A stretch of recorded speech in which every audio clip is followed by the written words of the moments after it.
Very good afternoon to one and all. Welcome to the post-lunch session on ornamental fisheries. For this session, I am very happy to welcome Dr. D. Sinappa sir as a chair of this session. About Sinappa sir, 2 minutes is not enough to brief about him, but still I read some of his achievements. Dr. D. Sinappa sir is worked as a former scientific officer Chief Scientific Officer at US GKVK Bangalore and University Head, Division of Animal Sciences and Fisheries. He completed his BFSc, MFSc and Fisheries, PhD in College of Fisheries and postdoc in UK. He worked in US Bangalore for over 38 years, presently he is advisor to Director of Fisheries, Government of Karnataka and Senior Consultant to NFDB and Senior Consultant to AFC, New Delhi. His specialization is participatory research, farm-made feeds and community-based ornamental fish production, and he published more than 65 research papers and he awarded as Best Researcher Award. I am very fortunate to work under the guidance of Dr. D. Sinappa sir, and on behalf of KSTA, I warmly welcome you, sir.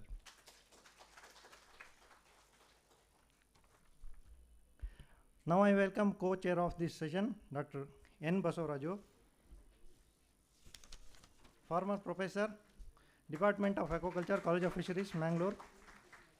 He worked as a faculty in the Department of Aquaculture, College of Fisheries, Mangalore for 36 years. He carried out teaching, research and extension in aquaculture, published over 150 scientific papers. His specialization is fish seed and hatchery technology, genetic and fish breeding, hatchery technology for indigenous fishes, published around more than 150 research papers in reputed journals, and he was awarded by Best Thesis by PFGF and visited 6 countries and presented scientific papers at international conference. On behalf of KSTA, I wholeheartedly welcome you, sir. Now I welcome panel member of this session, Dr. Manjappa N., Head Fisheries Research and Information Center, Hesarghatta, Bengaluru. Dr. C.H. Raghavendra, Technical Officer, ICAR, SIFA, Bangalore. Dr. N. Chetan, Scientist, FRIC, Bangalore.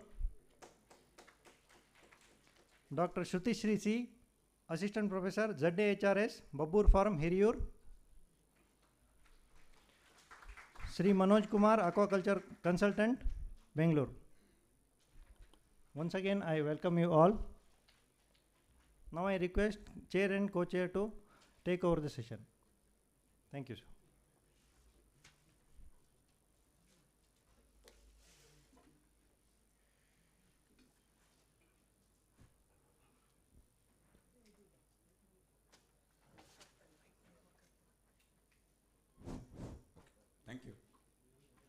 Thank you, Harsha, my dear co-chair.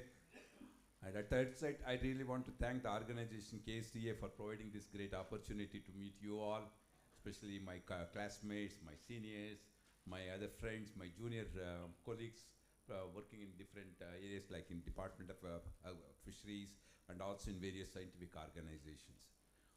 It's a nice occasion where we all come together to discuss on a common cause of certain segment in aquaculture. I call this ornamental as one of the good promising segment under aquaculture, both from the point of country status and also from the point of our Karnataka.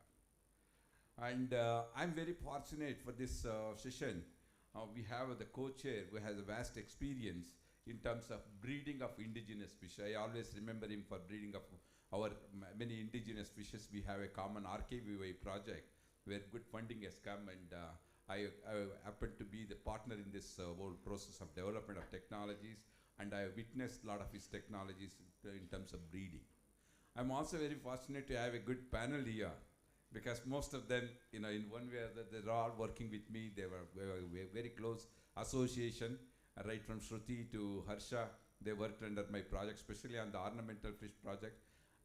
We had in Bangalore Agriculture University, especially main research station at Ebbal, we have a very long association of about 12 years with this ornamental fish farming, development of various models under different funded projects, right from an international project to the national project and also the state projects.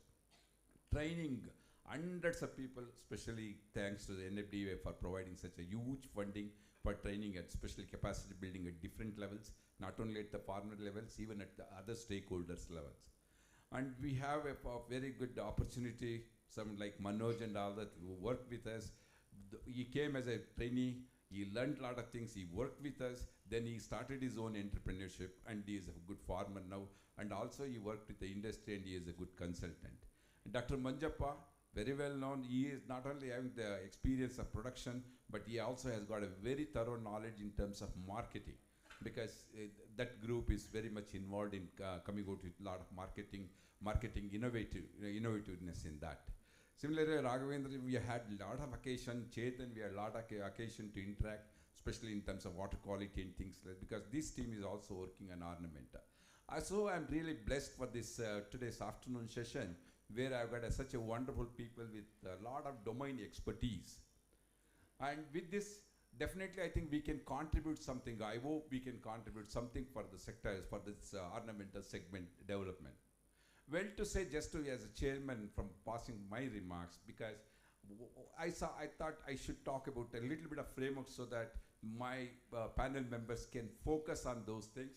And if there is anything that left out, my other distinguished officers are there, right from our close friends who are working in the department, who are involved in the implementation, a lot of these ornamental projects, especially Chikana is very much here, other friends are here.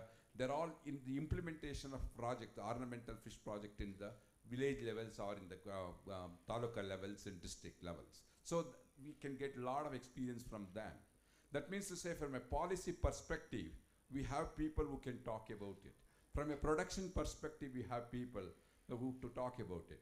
And also we have people from marketing, but unfortunately today, we missed two great personalities, Dr. Rai and Ronald, because they have really made such a nice platform, nice infrastructure, and involved actively as a professionals in this ornamental fish production.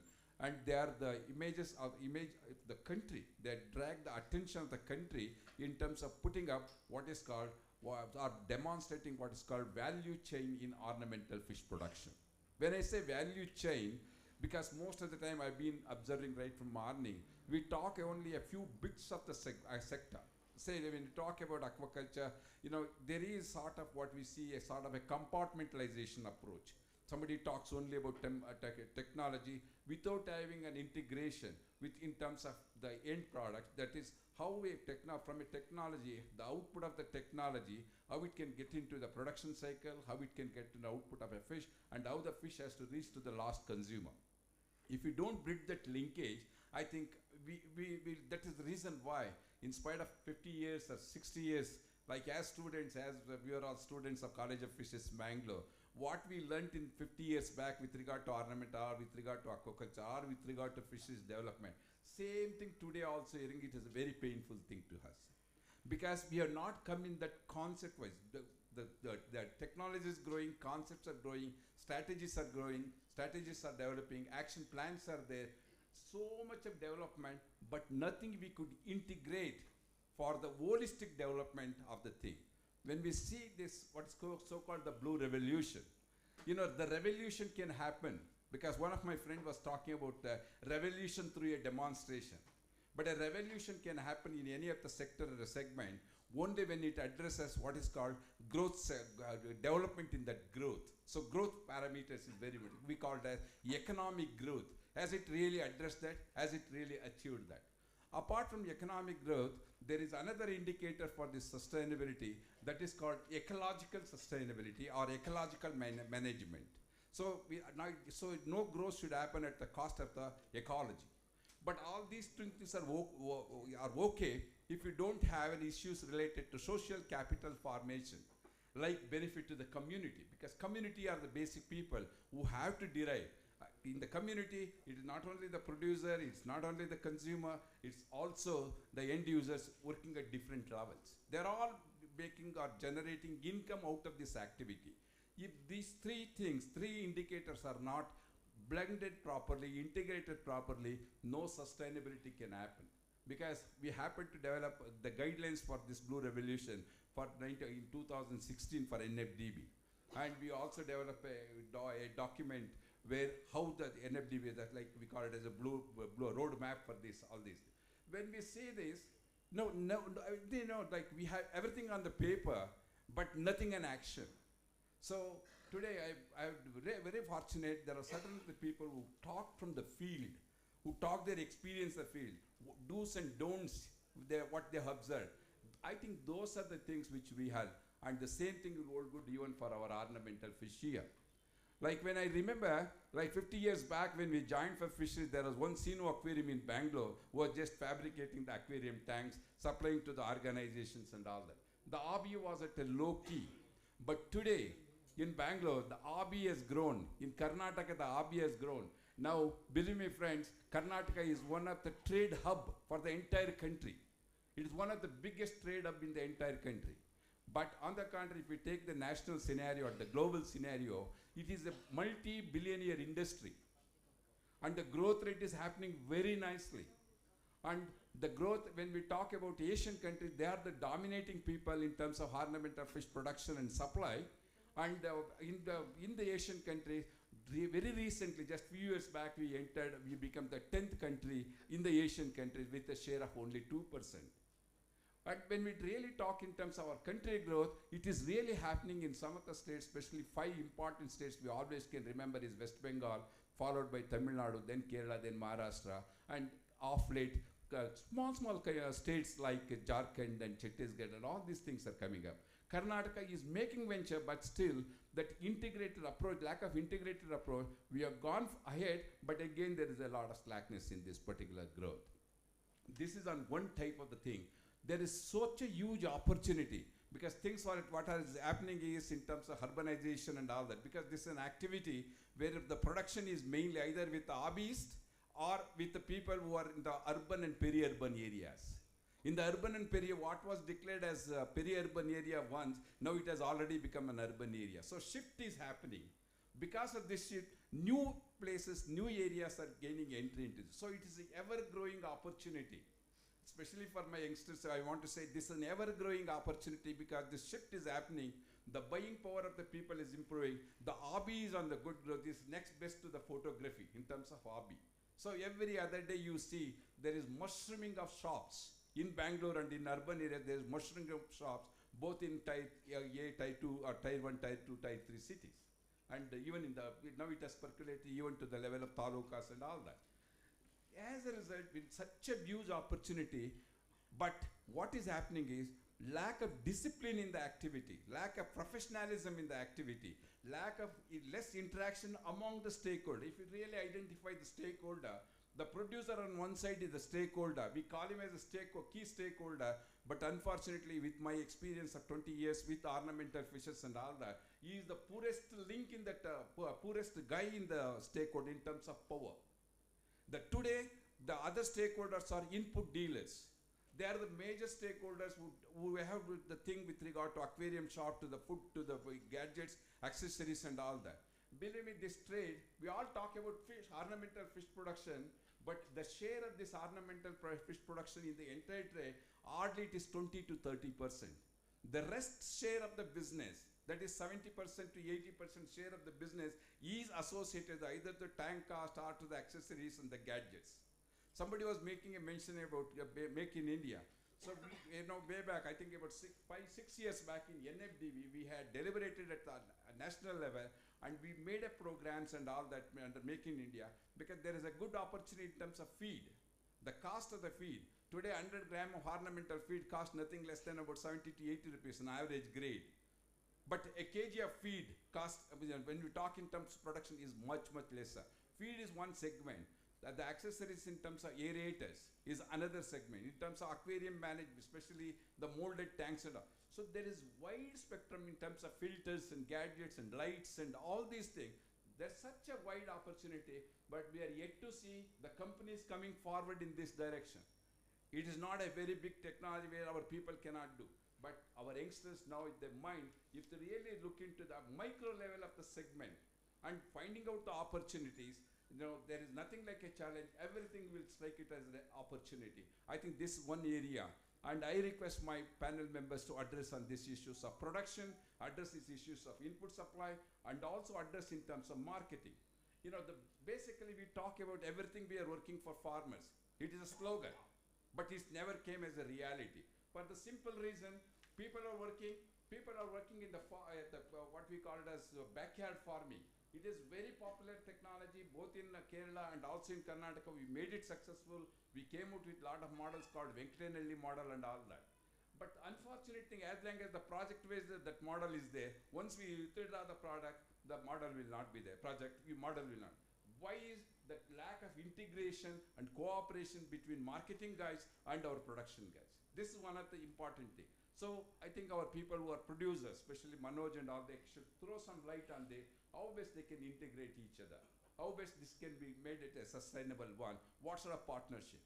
Then another thing is, like what is produced in our backyard farming system, like even including backyard and medium scale or grade 2 farming system. The quality of fish is excellent. It is near to green technology. So survival, everything is excellent. But what is happening today, you are getting the fish from outside, like Chennai and all that. Everybody knows, hobbies knows the fish from Chennai or fish from other state, their survivability is less, their disease occurrence is very high and all that. But still, there is no option for this for the hobbyists to buy directly from the buyer because there is a disconnect. So this is another way. There is a lot of gaps in the marketing. Then one more most important, to develop all this into a sustainable pathways in the production and all that is called the capacity building. The knowledge transfer is very, very poor in this. The models what we are using in knowledge transfer is really thing which needs to be revisited and which needs to be made more practical. It's very nice today's morning session. People are talking about ITKR, people are talking about farmers technology. I do agree the innovations can come from any angle, not only necessarily from the science, but only thing is for the innovation of the farmer, we have to give a scientific touch to it, scientific evaluation, scientific analysis to that, and make the technology successful one. So ITKs are very important. Here is a thing where a lot of hobbies, they have developed their own technology, but there is no documentation. There is no taking forward of these things. There are a lot here and there we see, though there are successes, this replication of successes and taking forward of the success is not happening. Trickling down approach is not being followed. Word of mouth and trickling down approach, that's where our people who are in the extension, they should come out with a viable approaches, see that this knowledge transfer mechanism can take place well. And most important is building images like produce for the buyer, that for the hobbyist, because there is total distinction between a producer and a hobbyist. Absolutely, producer doesn't know what he has to produce for the hobbyist. As a result, they produce such an excellent, so much quantity of a particular fish, be it our libraries or be it anything. There is a market class, as a result, giving opportunity for the market players, the traders to exploit them. So if there is a connectivity between the buyer and the seller through some platforms and all that, this is another area where there is a great opportunity. Both will be a win-win situation. Hobbyists will be getting a quality fish at a lesser cost, and a producer will get a higher quality plus marketability of his product. I think this is another gap area which one has to really look into. And last but not the least is most important is appropriate framing of appropriate policy. I'm sure not only in our state, in most of the state, we do not have an exclusive policy for sustainable ornamental fisheries production. It still remains as something to relate to, something to talk about gender mainstreaming, talk about gender empowerment, talk about rural employment and all. It's only up to that. Where are the frameworks for that? The quality of the input, what they are getting. In the name of this ornamental, a lot of things are coming up, including a lot of disease stuffs are coming into the country. A lot of fish is being imported. Friends, you remember the import, as far as import is concerned, 90% of our imported varieties of fishes are all from the natural water bodies. Such an amount of exploitation of the natural fauna and flora is happening, but there are no checks and controls on this. 80% or 85% of the production, whatever we are doing, the domestic trade, is all inbred. It's all bred in this thing. But what we are doing, we are all breeding only exotic fishes. So this is another issue. So indigenous fishes, because whenever you talk about export, we have to talk about indigenous species only, because that is something which is important, which is exotic for the other country. So in this direction, if you really see, there is a clear way where this panel can throw light on that, especially in terms of, say, sort of a SWOT. Like if we can really talk in terms of strength, weakness, the opportunities and the threats or the risk in this, I think that will be a good eye-opener for our people, and we can also come out with a good suggestions or recommendations from this platform. Thank you. I request our co-chair to say a few words about the session. Good afternoon, everybody. I think there is nothing left for me. He has given an exhaustive account of the status of ornamental fisheries, global ornamental fisheries, including the status in India. I think without going into the details of that, we will straight away go to the presentations. Then we will discuss, I think, without wasting time. Thank you very much.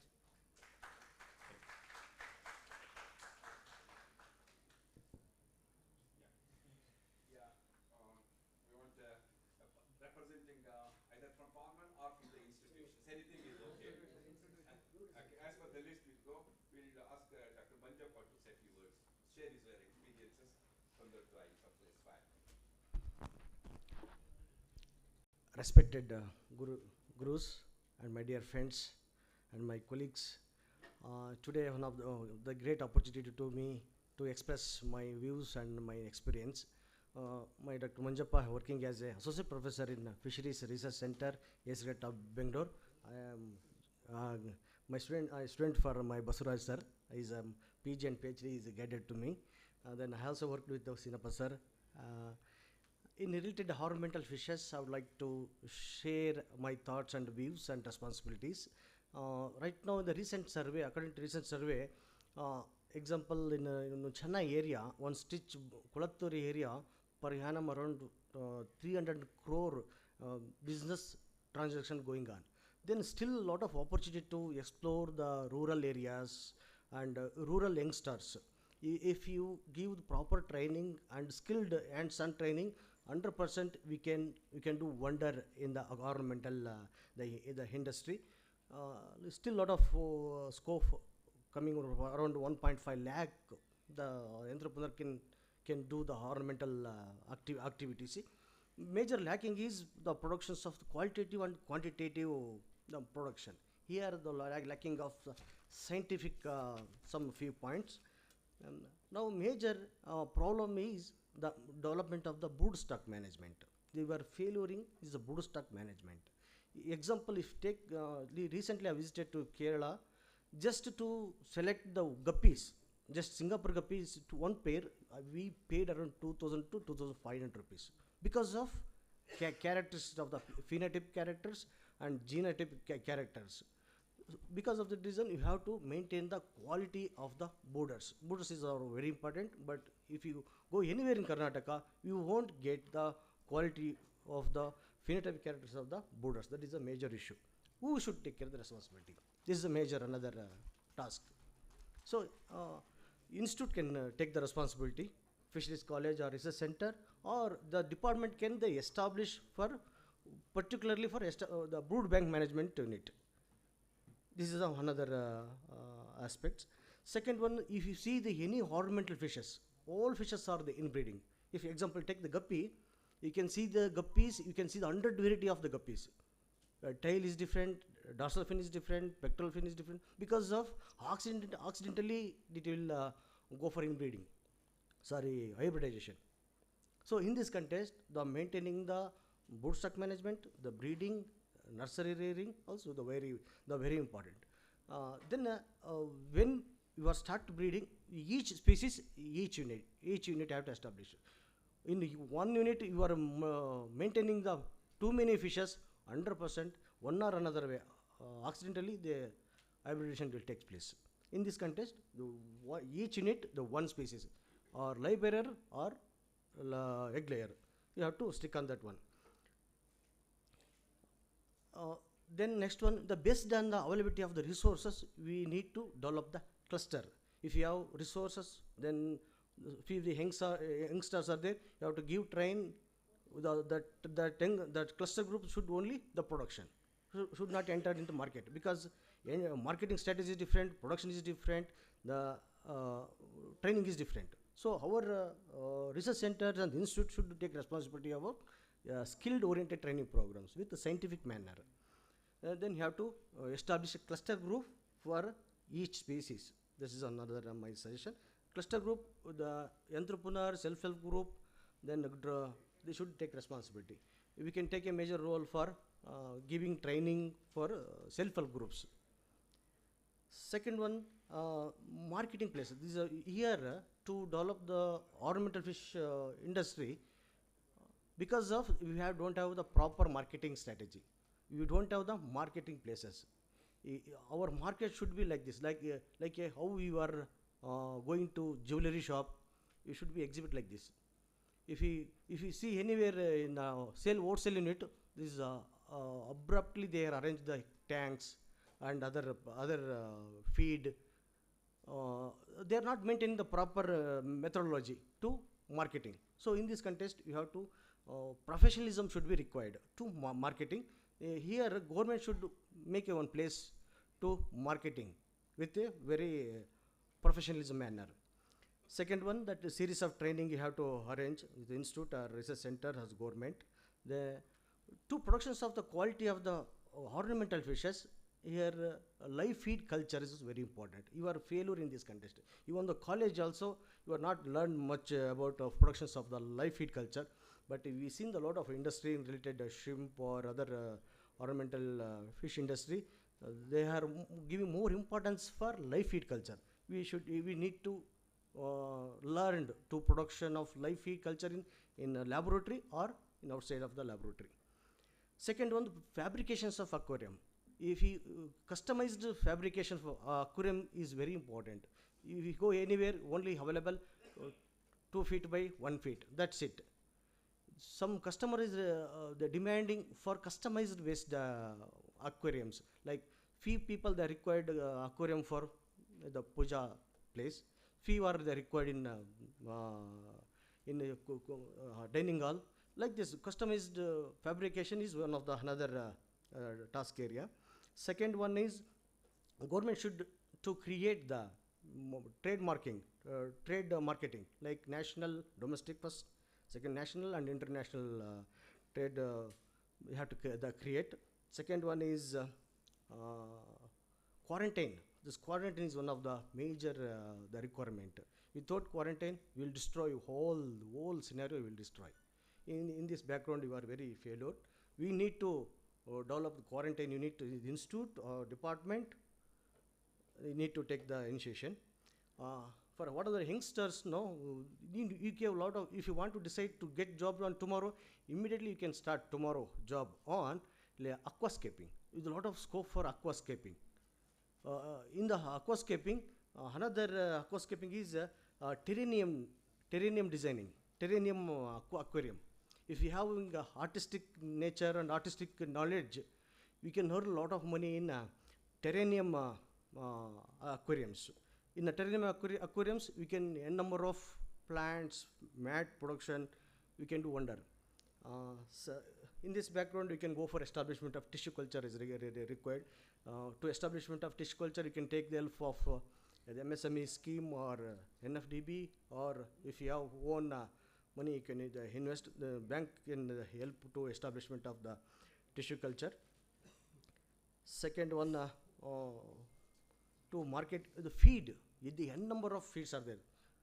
If you see the aquarium, you have more than thousands of variety of ornamental fishes. Each fish having the own requirement of the protein, fat, or other pigments. Lot of you can develop the product in developing the ornamental fish feed. You believe or not, we go anywhere in India, then most of the product feed product from Bangalore only, but nobody knows.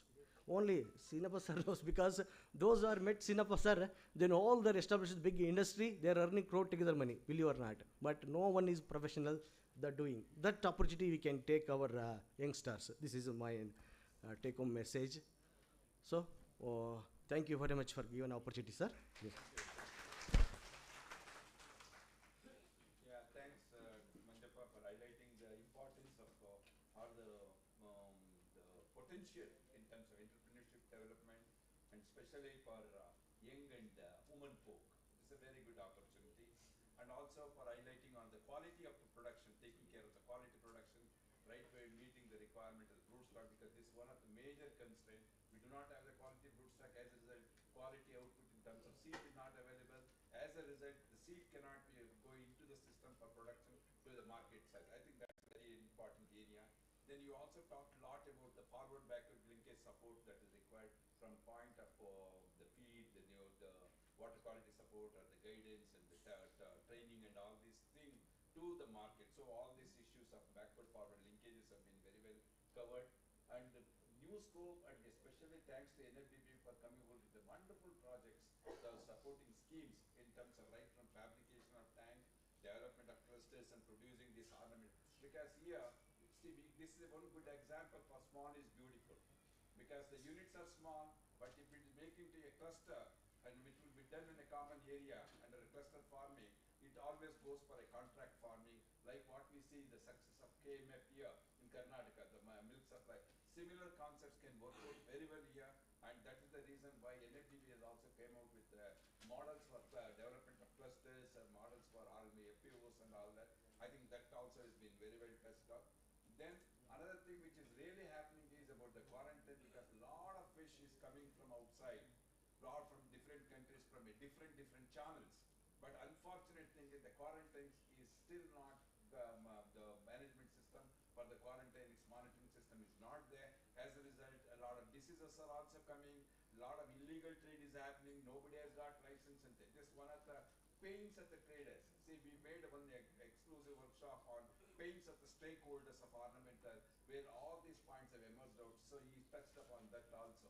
As a result, in the December of 2023, we had meeting at the national state government level with the stakeholders, and finally we came out. The existing quarantine unit in Yesargata is not sufficient. One is not functioning right at the moment, operationalized, rather to say the unit is established but still not operationalized. As a result, we also suggest that even private quarantine units can come up to facilitate this thing. Registration has been brought into as a mandatory. Registration has been made into mandatory and all that.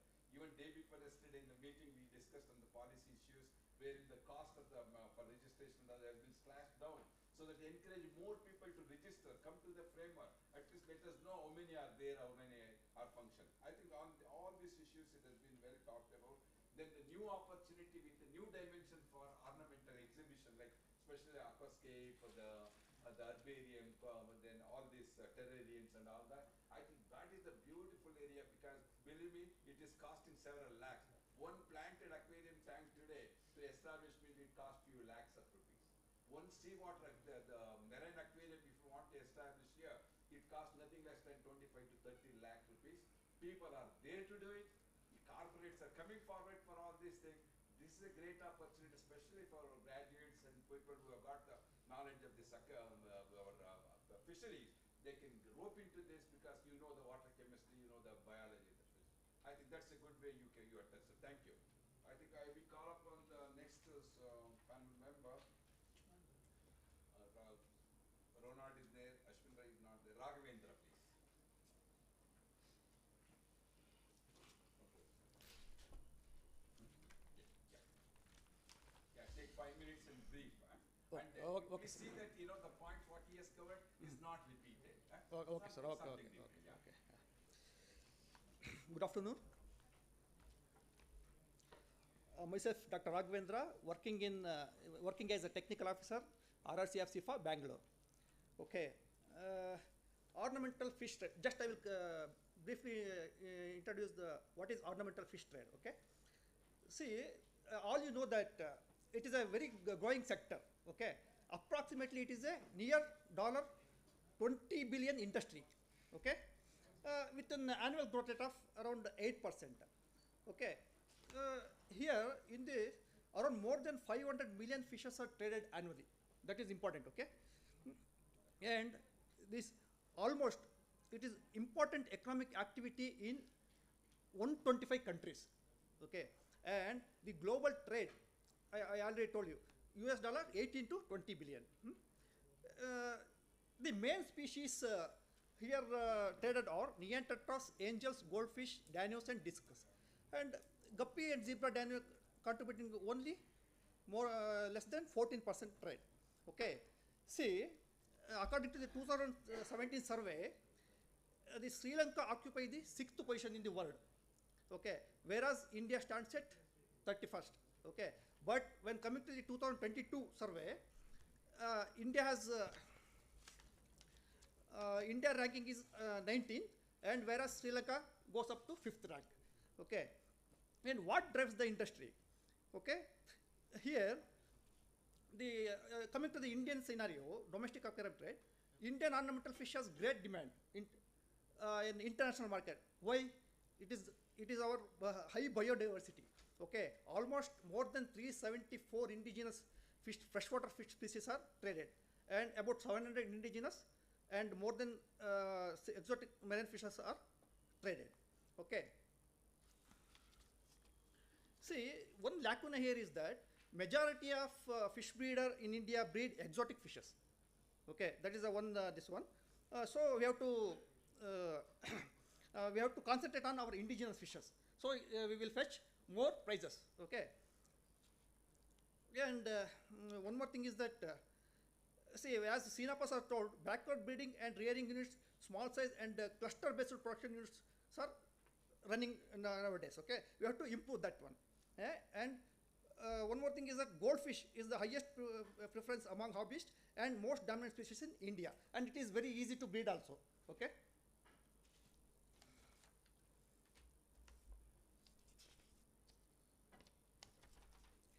Okay, coming to the market key highlights.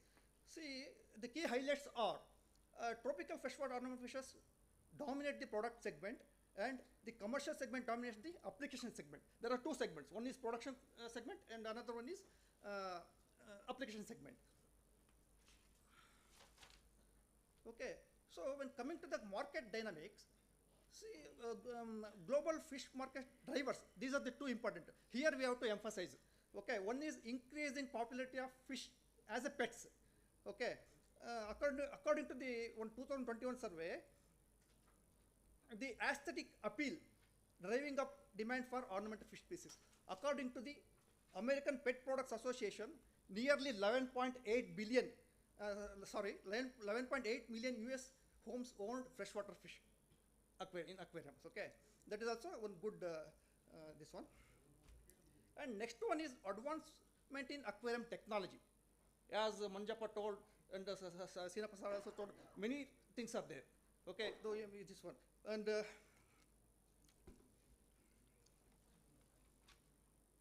see, coming to the fish global ornamental fish market opportunities, there are one lacuna is there in Indian scenario. Here we are not this one. What is that? Online platform. Here now we are not trading in online platform. That we have to be improved. So then there will be much business in this sector.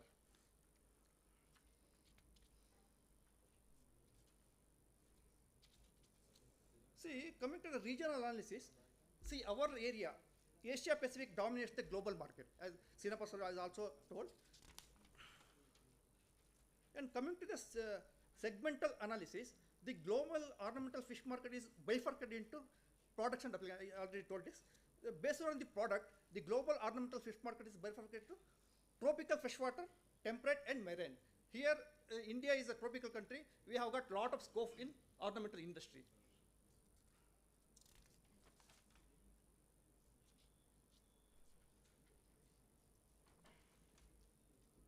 So, coming to the recent developments, in March 2024, Northeast India aims to increase ornamental fish output. The northeastern states of India feature various indigenous decorative species that are in great demand among aquaria owners. However, raising the species has yet to be reached the full potential. And in November 23rd, 2023, the ornamental fishery industry in Bengaluru is expanding, and with an overall monthly market turnover of roughly around 100 crore in Bangalore area. Okay, and according to the FRIC, Fishery Research Information Center, okay, the fisheries industry for both edible and decoratable fish has become much more streamlined, and farmers are turning to bicycle as an alternative source of income.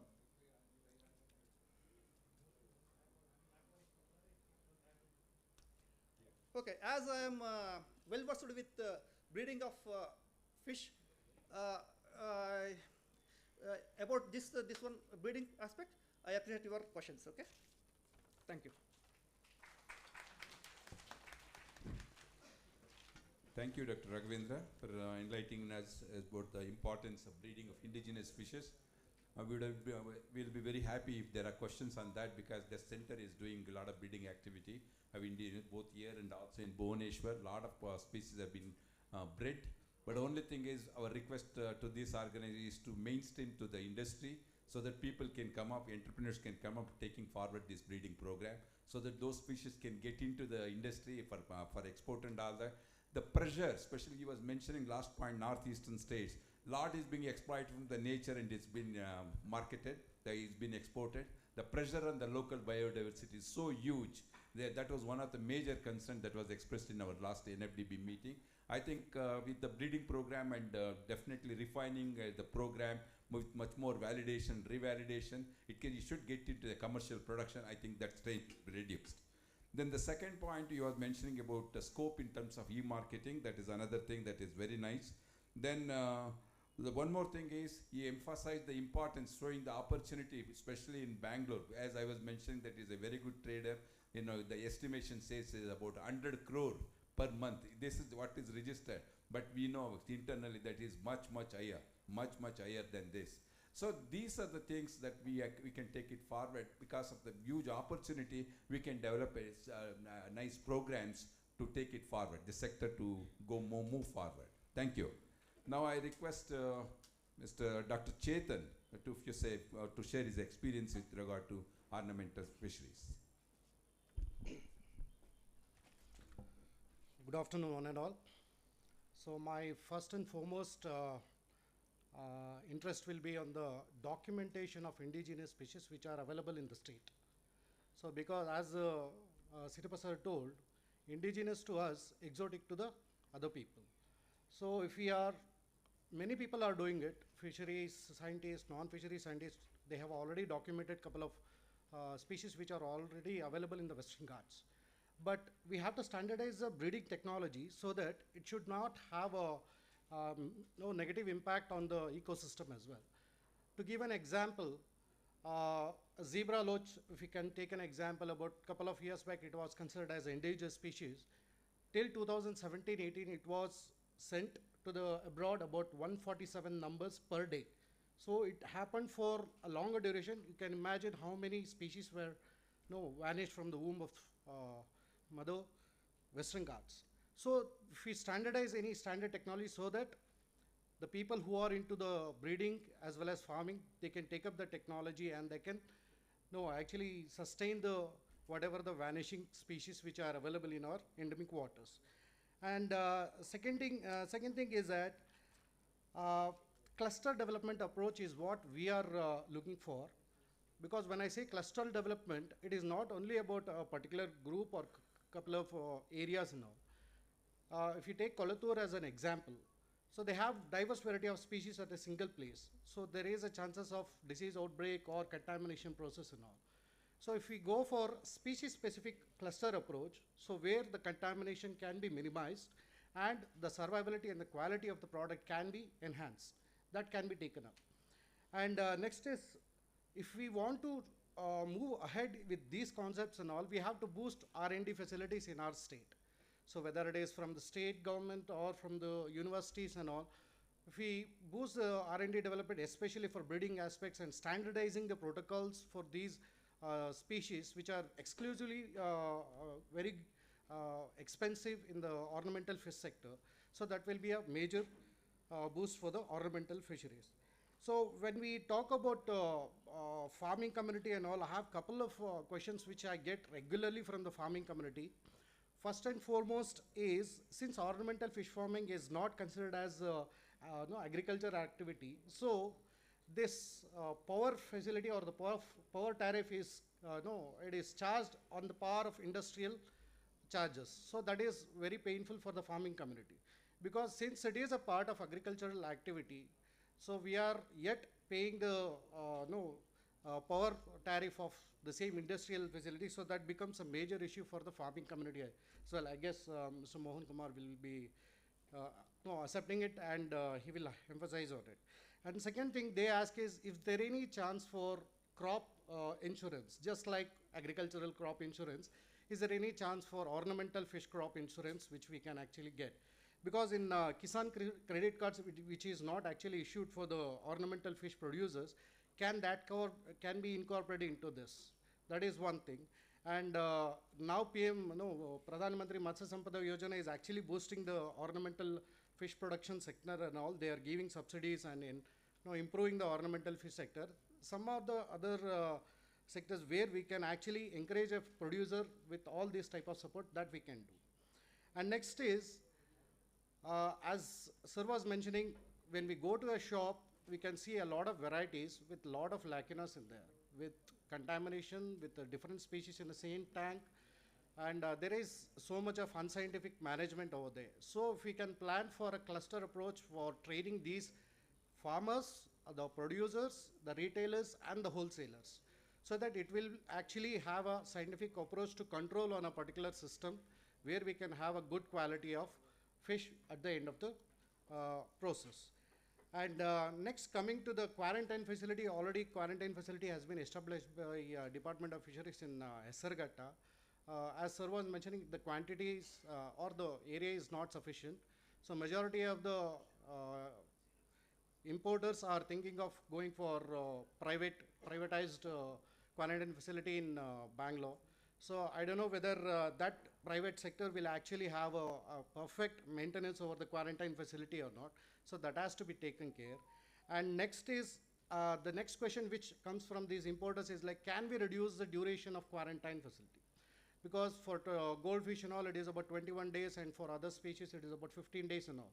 So keeping the fishes for such a long duration, they may face a lot of loss. So for that, they are requesting for, can we reduce the quarantine duration of that? And after this, what innovative things which we have thinking of, like some of the software companies or the MNC companies are approaching, like for every major festivals in India, like Deepavali or Christmas duration, all they want to change their traditional celebration. Means they wanted to, till now it was about giving sweets or with some other concepts and all. Now they want to give fish to their employees in a small packets. So that is an innovative approach which we have got, and with a small fighter or a small guppy fish in a single tank, which we can actually give it to the industries like MNCs, and also that will be a major boost to the ornamental fish sector as well. That is one thing. And just like the scientific approach and all, where we can actually no, keep all these retailers or wholesalers in a line and all, can we have a particular registration format as we discussed in the stakeholders meet and all? For just like agriculture purpose, so for agriculture input dealers and all, there is one particular diploma course which is called as DESI, Diploma in Agriculture Extension Services for Input Dealers. Can we have the same concept in ornamental fisheries as well? If they have that particular diploma, then only they can have a particular ornamental fish unit and all. So in DESI, they have the same concept. If they don't have the certification, they are not supposed to sell any sort of agricultural product. So can we implement that particular thing here? And next one is, it is very painful to say when I'm from the College of Fisheries, but the concept of ornamental fisheries is very negligible in the syllabus of our particular BFSC. If you go to the College of Fisheries and if you see the facility over there for ornamental fisheries, I doubt about it.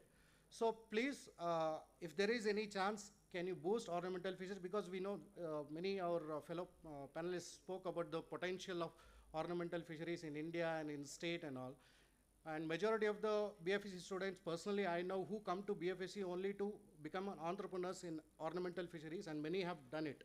So they want to pursue their future in ornamental fish production, marketing and all. So if the facility or the syllabus can be incorporate more towards ornamental fishes, just like any other concept in BFSC, that will be a great thing. And next is, I am working under Dr. Rajanna at Ornamental Fish Production Unit, which is a new unit which is coming up in Bangalore or at MRS.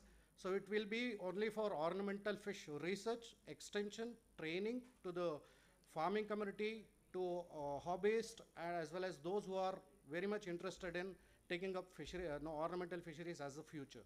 So under the guidance of Dr. Sinappa sir, we are looking into that. So with these concepts, I think we can actually give a particular scientific approach to the ornamental fisheries. I think that will give a good idea, so that in the future we can actually control over the inbreeding as well as scientific management of this illegal entry or anything that we can be approved. Okay, thank you so much for the opportunity.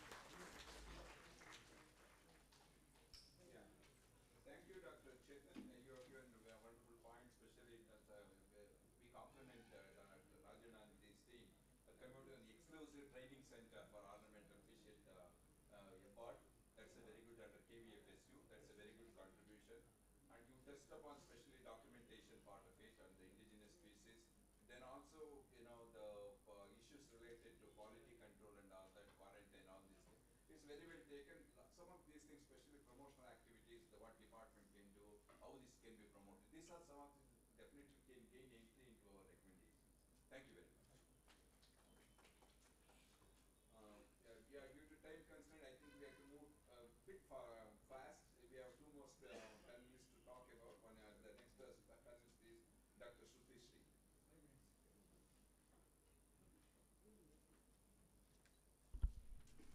So good afternoon, one and all. So myself, Dr. Shruti Shri, working as assistant professor at UHS Shumaga.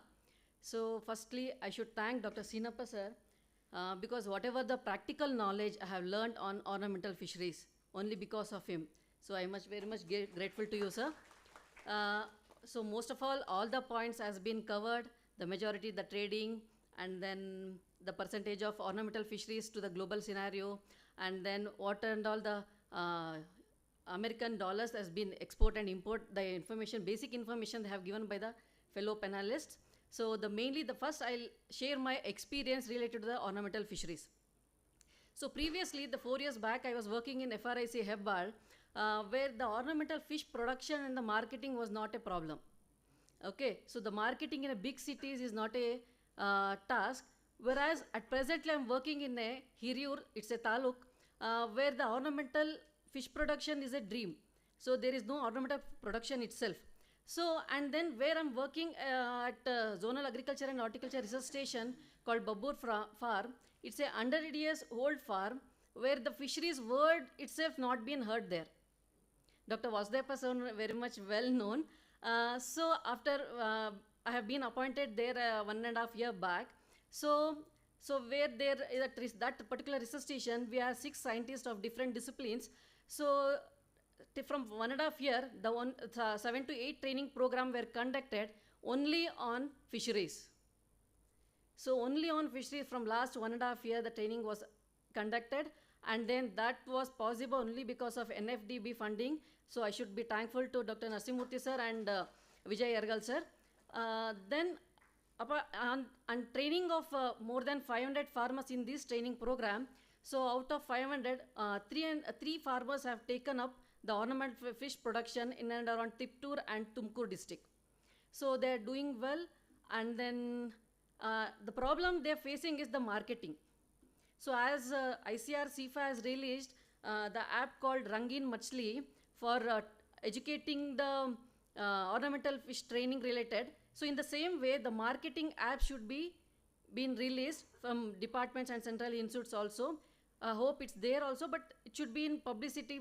So each and every farmer should know the app and they have to be aware of using that apps. Okay, this is my concern. So with this, I'll end my topic. And thanks to KSTA for giving me opportunity to share my views. Thank you. Thank you, Dr. Shrutishri. One important point you highlighted is about the difficulty in marketing, especially in the rural areas where the productions are taken either by the farmers or under the cluster approach. I think that's where innovative approaches can be taken up. And you also talked about the app, use of the app. And friends, this rainbow revolution, like there is a good saying by the NFDB and MPED and all that, they are taking it forward for the rainbow revolution. A lot of these things, good support is being extended under various schemes. I think one can really look into this as a good opportunity in developing the app or in taking forward and being a good player in the marketing segment. Thank you. Our next panelist, who is none other than Manoj Kumar, who has a lot of practical experience both as a producer and also as a consultant. Especially this is one who is going to talk, I think should talk about service sector, because he's the one who is very actively involved in giving the service for aquarium setup to maintenance, management and all these things. Thank you.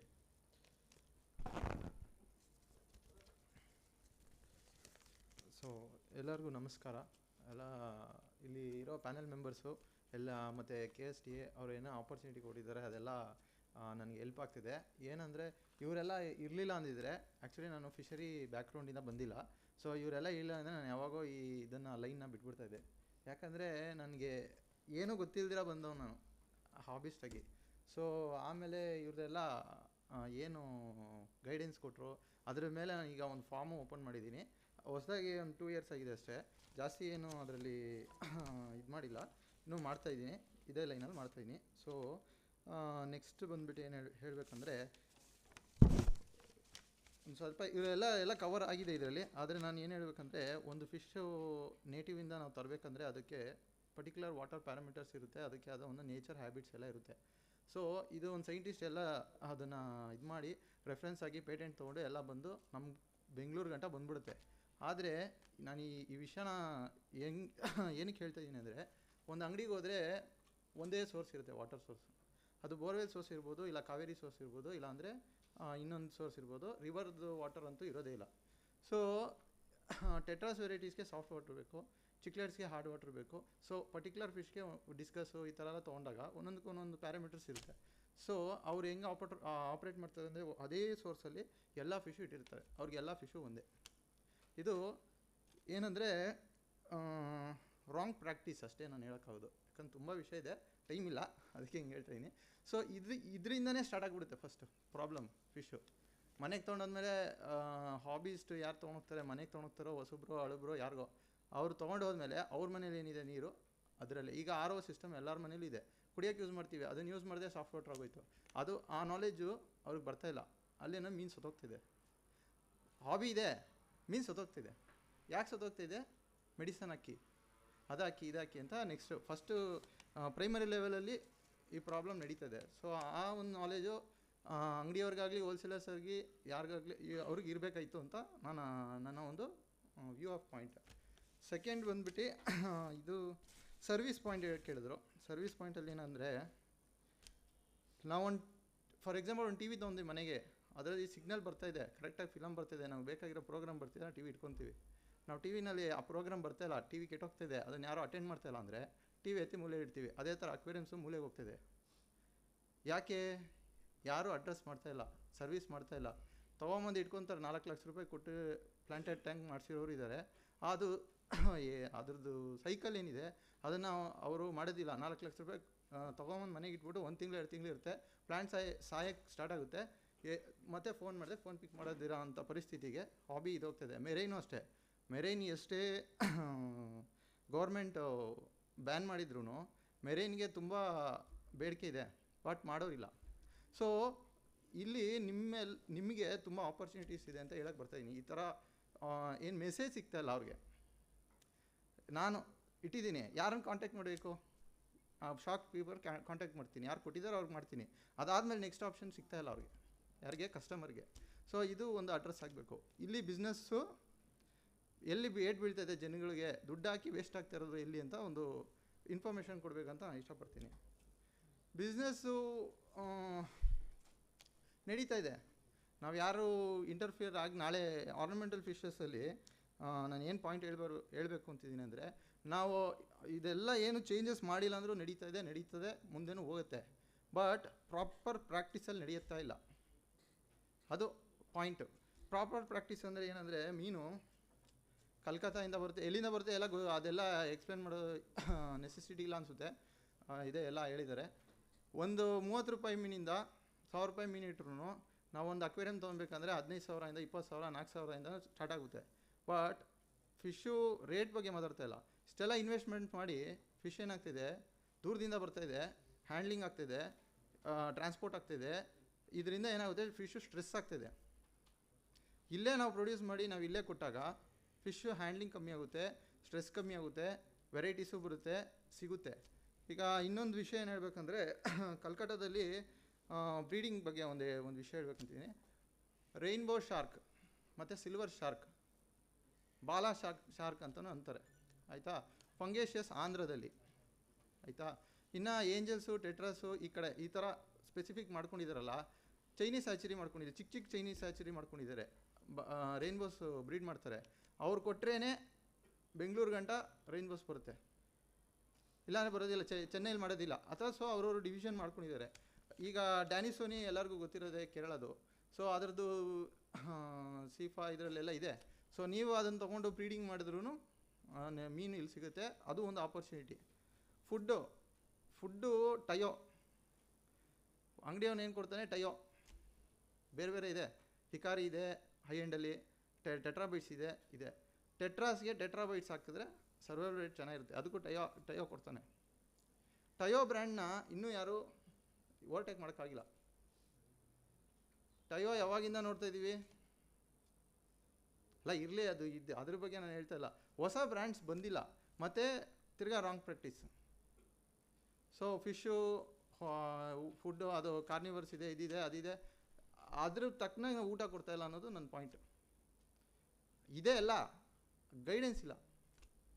So guidance ಇಲ್ದಿದ್ದಾಗ ನಾವು ಪಾಂಡಲ್ಲಿ ಹಿಂಗೆ extra food ಆಯಿತು, ತಿನ್ನಲ್ಲ ಮೀನು ತಿಂದಿದ್ದಾಗ ಏನಾಯಿತು, ತಿರ್ಗಾ ಅದೇ problem, ammonia problem. ಆ ಥರ ಎಲ್ಲ ಕಡೆಯೂ ಸಫರಿಂಗ್ಸ್ ಇದೆ. ಸೊ ಈ ರೈಟ್ ಪ್ರಾಕ್ಟೀಸ್ ಬರಬೇಕು ಅಂದರೆ ಅವ್ರಿಗೆ ಇನ್ಫಾರ್ಮೇಷನ್ ಹೋಗಬೇಕು. ಇನ್ಫಾರ್ಮೇಷನ್ ಇಲ್ದಿರ ಮಾಡ್ತಾಯಿದ್ದಾರೆ ಎಷ್ಟೊಂದು ಜನ. ನೆಕ್ಸ್ಟು ಪ್ರೊಡಕ್ಷನ್ ಮಾಡಿಬಿಟ್ವಿ, ಮಾರ್ಕೆಟ್ ಇದೆಯಾ? ಮಾರ್ಕೆಟ್ ಇದೆ.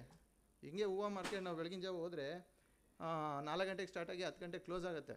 ಅವ್ರದ್ದು ಎಷ್ಟೇ ಕೋಟಿ ಟರ್ನೋವರ್ ಇದ್ರೂ ಆಗುತ್ತಲ್ವ, ಅದೇ ಥರ ಇದೂ ಬಿಸ್ನೆಸ್ಸು ಮಂಗಳವಾರ ಶುಕ್ರವಾರ ಆಗುತ್ತೆ. ನೀವು ಬೆಳಗ್ಗೆ ಆ ಹೋಲ್ಸೇಲ್ಗೆ ಬೆಳಗ್ಗೆ ಹೋದರೆ ಎಷ್ಟು ಫಿಶ್ ಬಂದಿದೆ ಆ ಡೇಟಾ ಸಿಕ್ಬಿಡುತ್ತೆ ನಿಮಗೆ. ಸೊ ಸಾಯಂಕಾಲ ಹೋದರೆ ಎಷ್ಟು ಫಿಶ್ ಉಳಿದಿದೆ, ಎಷ್ಟು ಫಿಶ್ ಸತ್ತಿದೆ ಅನ್ನೋದ್ರಲ್ಲೇ ನಿಮಗೆ ಫುಲ್ ಡೇಟಾ ಸಿಕ್ಬಿಡುತ್ತೆ. ಸೊ ಇದು ಬಿಸ್ನೆಸ್ ಇದೆ, ಆದರೆ ನಾವು ಅವ್ರಿಗೆ ಎಕ್ಸ್ಪ್ಲೇನ್ ಮಾಡೋಕ್ಕೆ ಬರ್ತಾಯಿಲ್ಲ. ಫಿಶ್ ತೊಗೊಂಡೋಗ್ತೀವಿ, ನೀನಾದರೆ ಯಾಕೆ ತೊಗೊಬೇಕು ಹೇಳ್ಬೇಕು. ಹ್ಯಾಂಡ್ಲಿಂಗು ಮತ್ತು ಟ್ರಾನ್ಸ್ಪೋರ್ಟಿಂಗ್ ಕಟ್ಟಾಗುತ್ತೆ, ಫಿಶ್ ಹೆಂಗಿರುತ್ತೆ, ಮತ್ತು ರೇಟು, ಇದಿಷ್ಟು ಮಾಡಬೇಕಾಗುತ್ತೆ. ಆಪರ್ಚುನಿಟೀಸು ಸರ್ವೀಸ್ನಲ್ಲಿ ಇನ್ನೊಂದು ಗಾರ್ಡನ್ ಪಾಂಡ್ಸ್ ಅಂತ ಒಂದಿದೆ. VIP ಮನೆಗಳೇ ಪಾಂಡ್ಸ್ ಇರುತ್ತೆ. ಸೊ ಅದು ಕ್ಲಾರಿಟಿ ಇರಬೇಕು, ಅದು ಮೇಂಟೆನೆನ್ಸ್ ಇರಬೇಕು. ತುಂಬ ಕಾಸ್ಟ್ಲಿ ಖರ್ಚು ಮಾಡಿ ಮಾಡ್ತಾರೆ. ಆಮೇಲೆ ಇನ್ನೊಂದು ಕಸ್ಟಮರ್ಸ್ ಏನು ಮಾಡ್ತಾರೆ ಅಂದರೆ, ಮೀನನ್ನ ಇನ್ನೊಂದು ಆ್ಯಂಗಲ್ ನೋಡ್ತಾರೆ, ಮನೆಯವ್ರ ಥರ ನೋಡ್ಕೊಂಡ್ಬಿಡ್ತಾರೆ. ಅವರು ಅದಕ್ಕೆ ಪ್ರಾಬ್ಲಮ್ ಆಗಿದ್ದ ಸಹ ಫೋನ್ ಮಾಡ್ತಾರೆ. ಆವಾಗ ನಾವು ಅಟೆಂಡ್ ಮಾಡಿಬಿಟ್ರೆ ಅವ್ರು ಯಾವತ್ತೂ ಮೀನು ಸಾಕೋದು ನಿಲ್ಲಿಸೋದಿಲ್ಲ, ಒಂದು ಧೈರ್ಯದ ಮೇಲೆ ಸಾಕ್ತಾರೆ.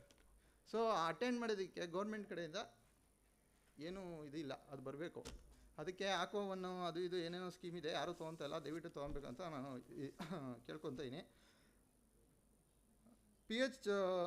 ಪಿ ಎಚ್ ಇದು ಟೆಸ್ಟ್ ಮಾಡೋದು, ಏನೋ ಅಂಗಡಿನಲ್ಲಿ ನೀವು ಹೋಗ್ಬಿಟ್ಟು ಏನೇ ನೋಡಿದ್ರು ಯಾವುದೇ ಪ್ಯಾರಾಮೀಟರ್ಸ್ನ ಟೆಸ್ಟ್ ಮಾಡೋದು ಕಿಟ್ಸ್ ಆಗಲಿ ಏನೂ ಸಿಗೋದಿಲ್ಲ.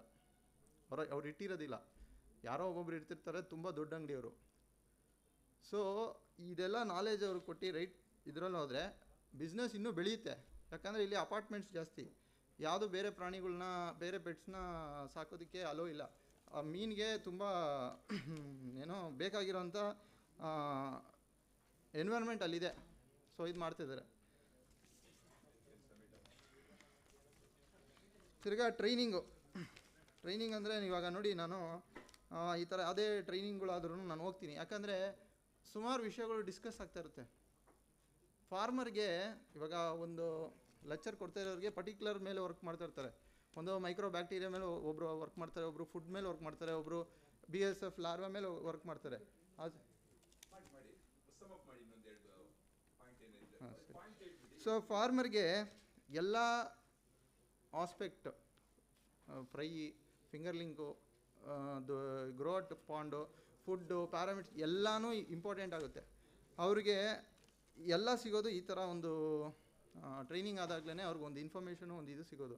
ಅದಕ್ಕೆ ನಾನು ಬಂದು ಎಲ್ಲ ಟ್ರೈನಿಂಗಲ್ಲೂ ಅಟೆಂಡ್ ಮಾಡಿ ನಾನು ಇನ್ಫಾರ್ಮೇಷನ್ ಗ್ಯಾದರ್ ಮಾಡಿ ನಾನು ಅದನ್ನು ಅಳವಡಿಸ್ಕೊಳ್ತಾ ಇರ್ತೀನಿ. ಸೊ ಹಂಗಾಗಿ ನನಗೆ ಸಕ್ಸಸ್ ರೇಟ್ ಸಿಗ್ತಾಯಿದೆ. ಸೊ ಯಾರೇ ತುಂಬ ಜನ ಇದರಲ್ಲಿ ಇನ್ವೆಸ್ಟ್ ಮಾಡಿಬಿಟ್ಟು ಮಾಡಬೇಕು ಅಂತಿದ್ದಾರೆ, ಕೈ ಸುಟ್ಕೊಂಡು ಇದ್ದಾರೆ. ಎಲ್ಲ ರಾಂಗ್ ಪ್ರಾಕ್ಟೀಸಿಂದ ಅಷ್ಟೇ.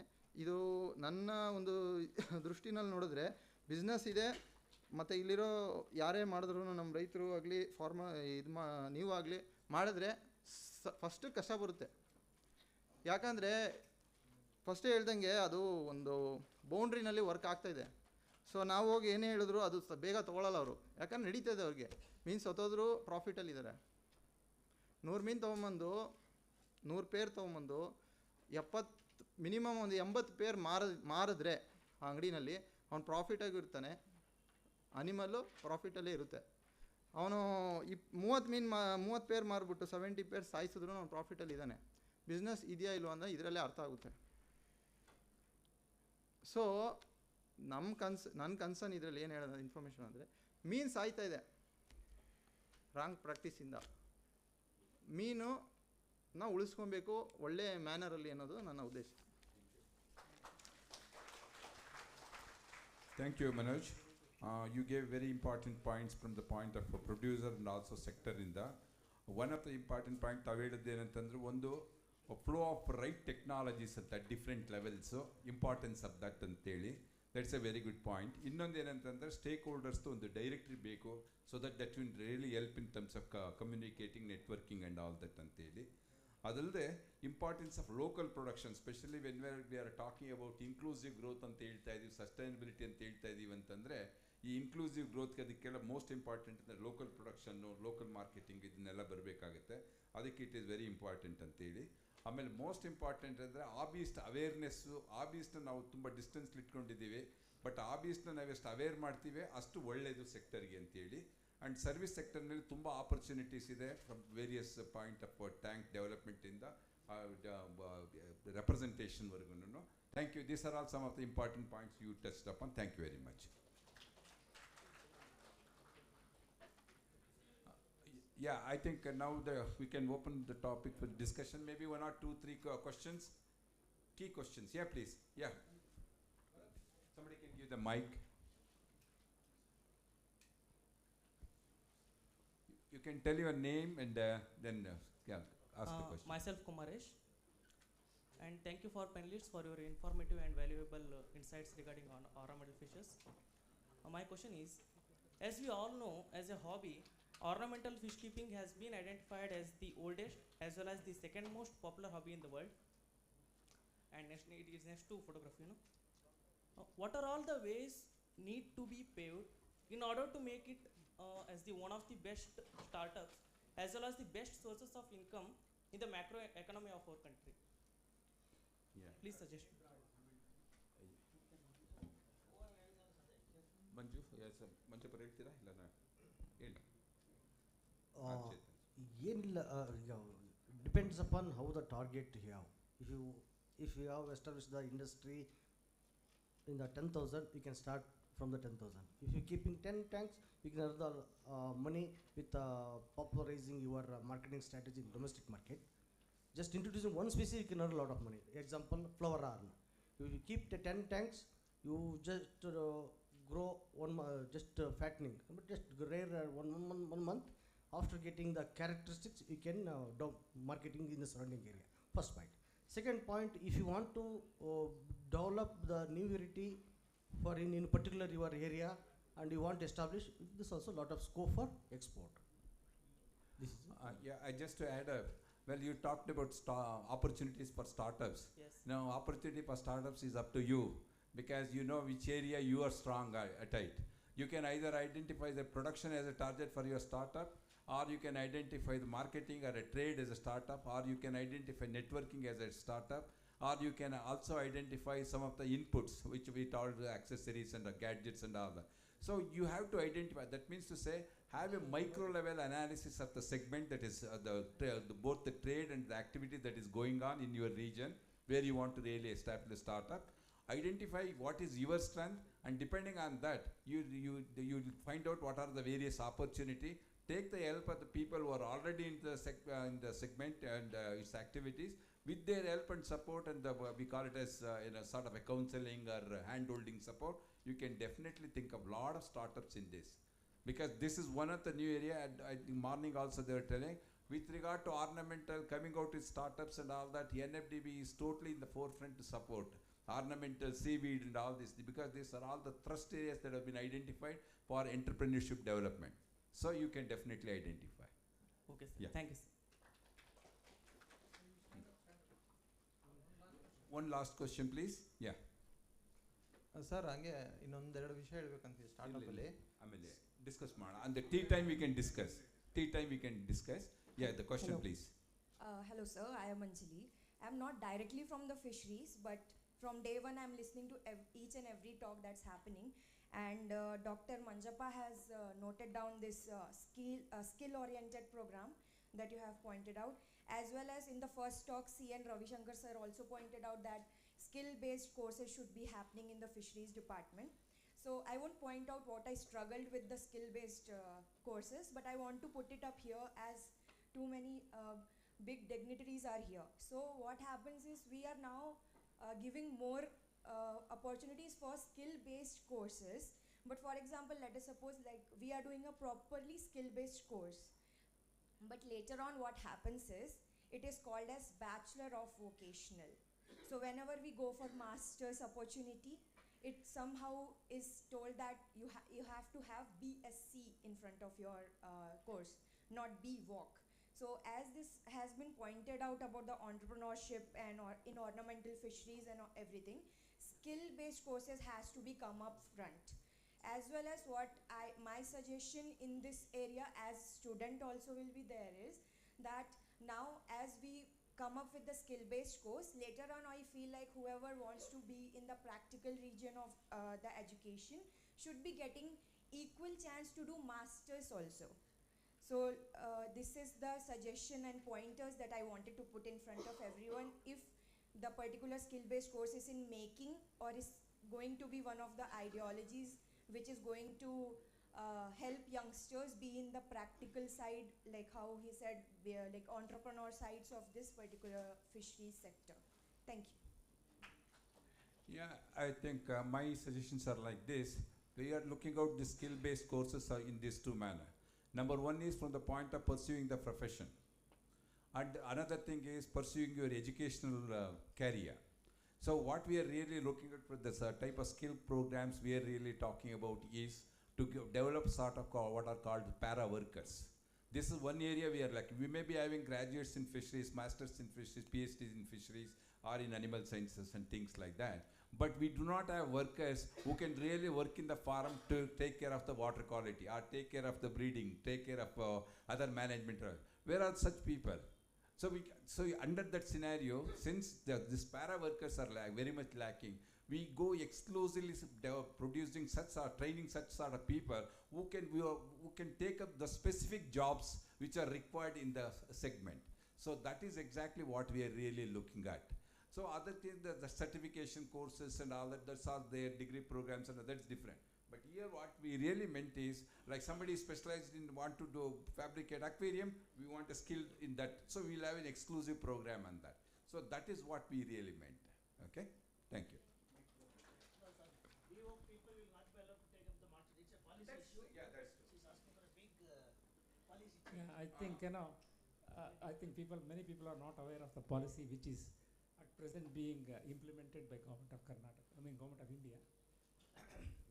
The thing is that, it's good. Some people are interested in skill. That's a wonderful idea. In fact, now the new education policy says you can enroll into a sort of a degree program. Supposing you want to go out at the end of the first year, you can more focus on some skill development. That's why skill development department has come in all institutions in universities. Please note this. And if you want to further go and pursue, you can even come out as a diploma at the end of the second year. And third year and fourth year is more towards entrepreneurship development. Now the whole curriculum has been modified, and you can gain entry at any point and also leave the institution at any point. You get a recognition.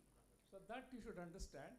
And if your goal is only to skill, probably you need to undergo a sort of a certification programs, which are exclusively for skill development. I think these are all the changes which have come into our education policy. You need to look at the new education policy of Government of India. There, everything has been outlined, and even institutions and universities are following it. Please look at it. Thank you, sir. It was a very fruitful session on ornamental fisheries. Now I request Vasudeva sir to hand over a memento to Chair Dr. D. Sinappa sir.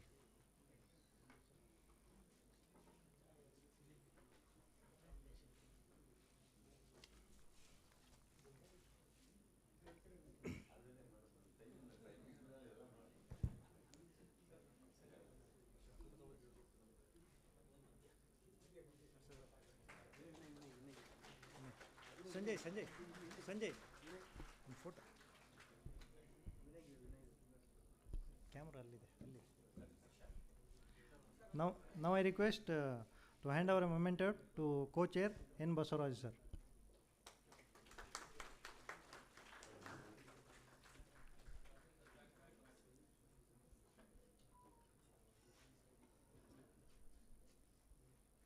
Thank you, sir. Now I request Dr. Ram. Thank you, sir. Now I request Dr. Ramkrishna sir, ex-director, ZSI Kolkata, to hand over a memento to panel members. Dr. Manjappa sir.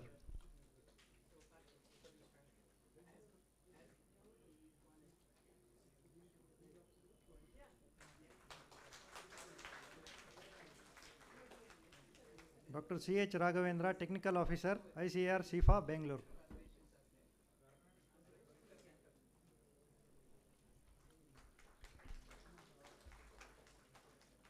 Dr. Chetan N., Scientist, FRIC, Bangalore.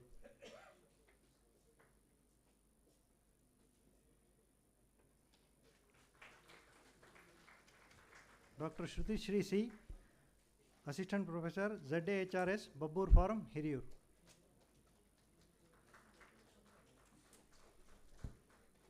Sri Manoj Kumar, Aquaculture Consultant, Bangalore.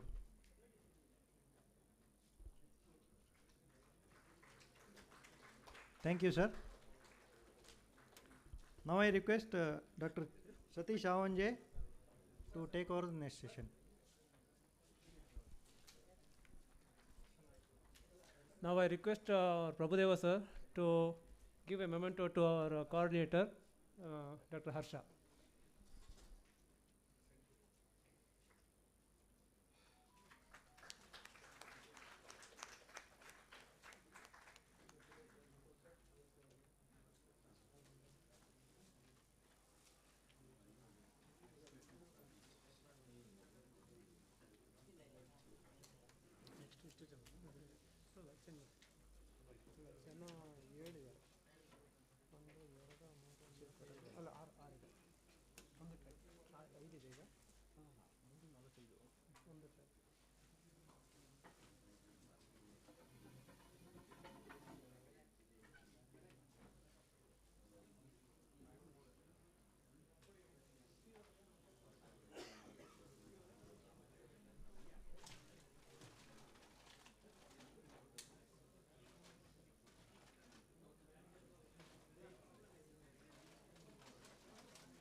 Good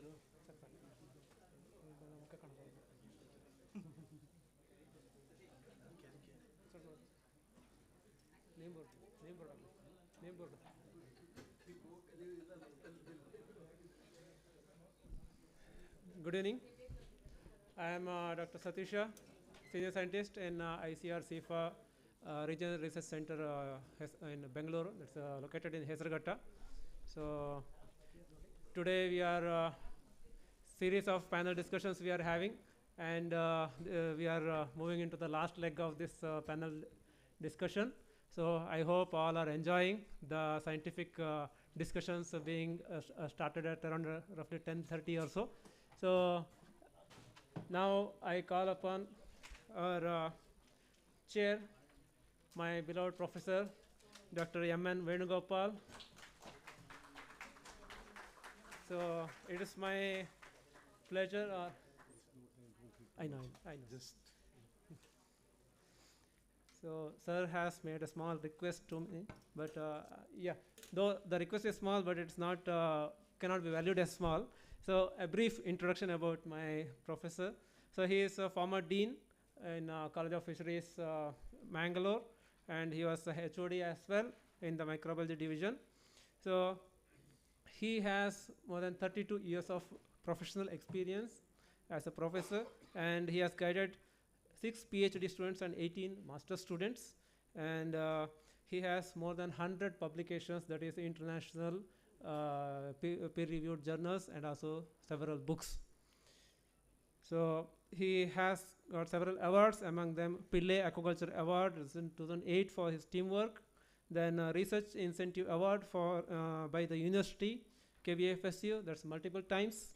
Then he has been heading several projects, international projects that's funded by like Japan, or like Indo-Japan, Indo-Germany, several Indo-Canada, so the list goes on. So I welcome you, sir. Now I request Dr. S.M. Shivaprakash, my another beloved professor from College of Fisheries.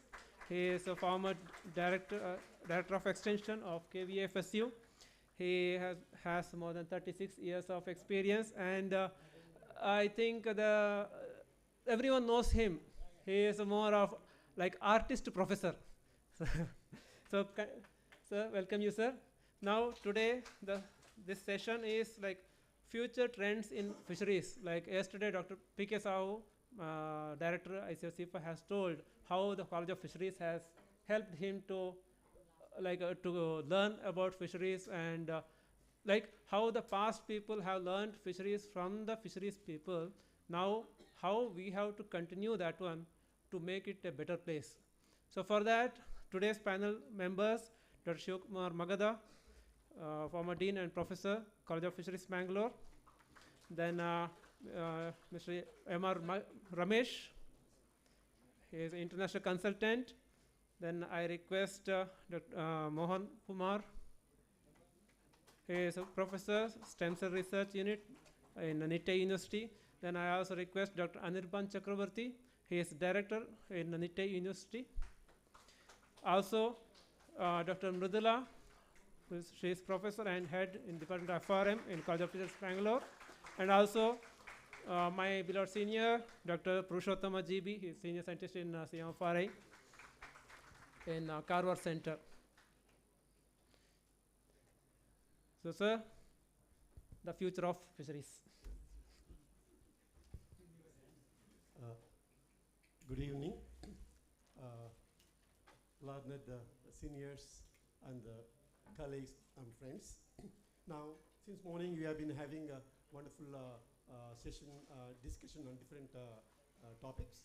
Now we come to the last session, and I thank the KSTA for giving me this opportunity.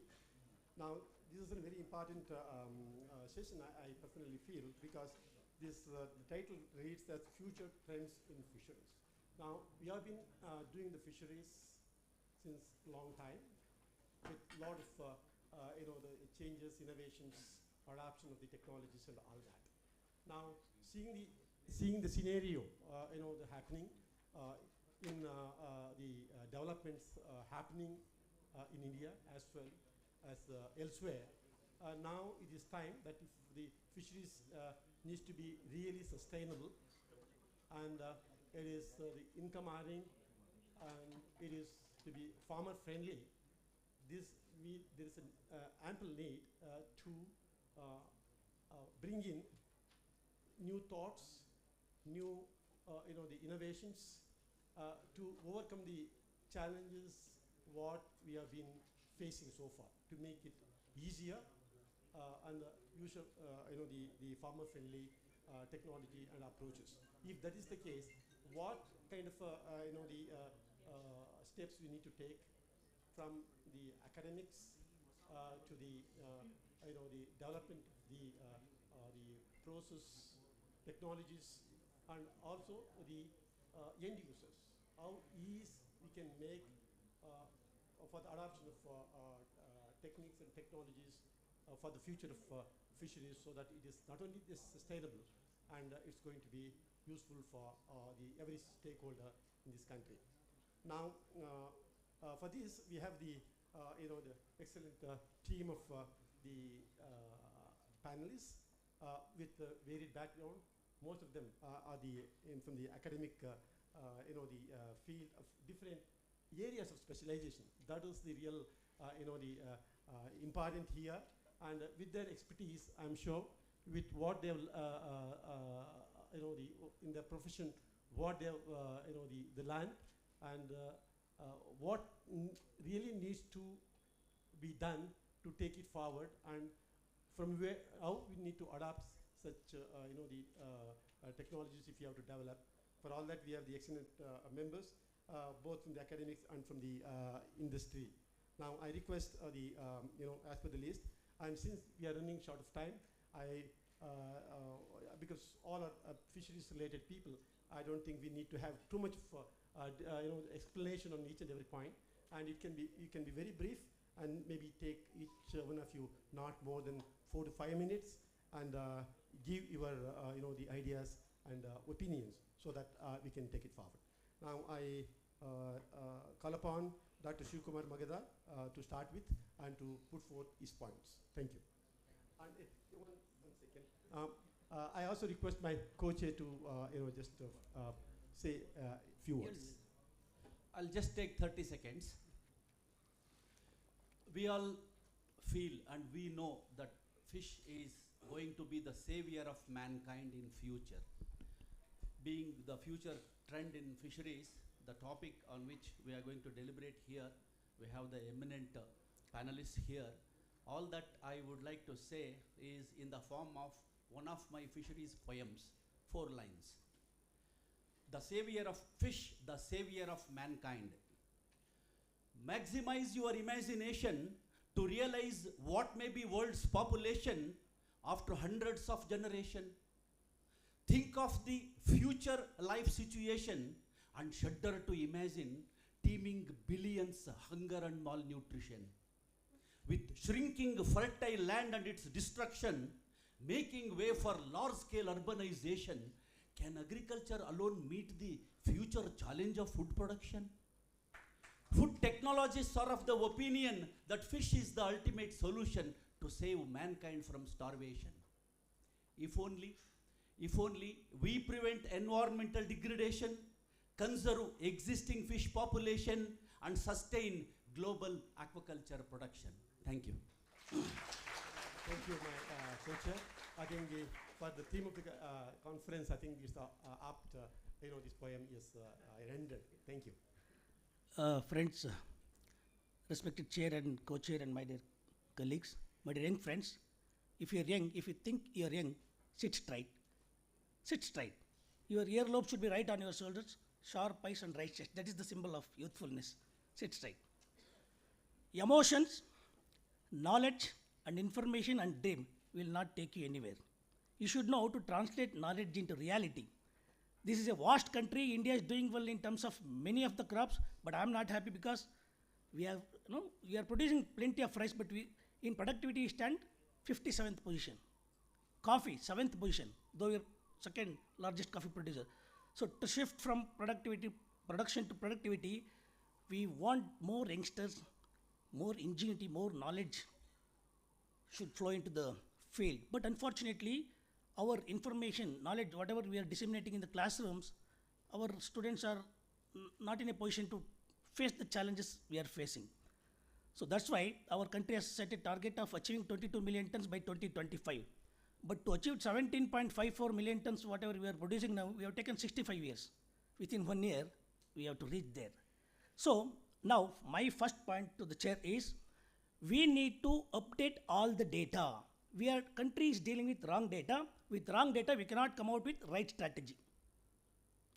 Everything is estimation, guesstimation, sample survey. Now, with the advancement in science and technology, we don't have to go for sample survey. We can have precise data. Next to this building, there's a Karnataka State remote sensing. Every month, they give the real-time data, accurate data.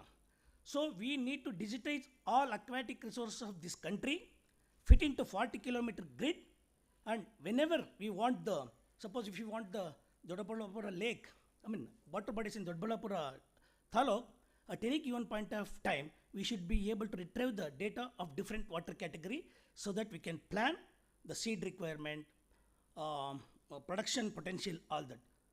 So now, we have 3.15 million hectares. All the data, they're wrong according to, because many thousands of lakes are not there. Even in Karnataka, record says we have 5.7 lakh hectares, but in reality, we may have 3.5 lakh hectares. So digitization of all these water bodies, and we have to have a unique water body identification number, something like PIN code. Second one, 85% of the farmers are small and marginal with less than 2.5 acres. I'm sorry, I have a sore throat. I'll not speak much. Okay. So, he said thanks. But this conference will be extended for one more day, because we want you to take the right message. And I want this declaration, whatever you proceedings you do, to call it as Bangalore Declaration, or somebody suggest some name for this declaration. So because for last 3 decades I'm attending conferences, next day they'll forget the title of the conference. So anyway, so second point I want to say, since the small and marginal farmers with less than 2.5 acres, agriculture is not economically viable. We are talking all big things, but still, everybody is busy in identifying the different components of IFS. That is not the science. By default, our farmers are organic farmers. We need to identify, proportion each of the activities. That is the science. That is where our scientists have to identify and must know the minimum scale of economy for each of the components and proportion of each of the components. If you don't know the proportioning of each of the components in IFS, you don't know IFS. Third point, branding and marketing. 12 years ago, 12 years ago, Dr. Nandisha and myself, we tried to bring Aishwarya Rai to brand our fish as healthy food. And we tried with Saina Nehwal. Aishwarya asked exorbitant rate, and Nehwal for some of, Shilpa Shetty. No, okay, that's okay. So finally, we don't want them. I'm sorry. We have plenty of youngsters. I am giving you the task. You hold your favorite fish, make a poster of yours, and publish it in your social media. We don't want Aishwarya or Shilpa, whoever it is. And we are exporting 17.5 lakh tons of fish and fisheries product. If we can increase 20% of domestic consumption of shrimp and export 20% of fish that is produced in India, that will change the price matrix in the country. Consumption of shrimp 20% and exporting fish by 20%, that will change the price matrix. And 4 decades ago, the rice bran was 3 rupees, about 50 paisa. Since then, the farm gate price of carp ranging between 80 to 150. So the cost of production already has gone beyond 100 rupees. So based on the cost of production, like egg, no, every day one organization determines the egg price and chicken price. Likewise, all of us have to join together and determine the price based on the cost of production. And we need to have a research management portal, because already country is spending very less money, 0.86% of GDP on research, but duplication of research is also a serious issue.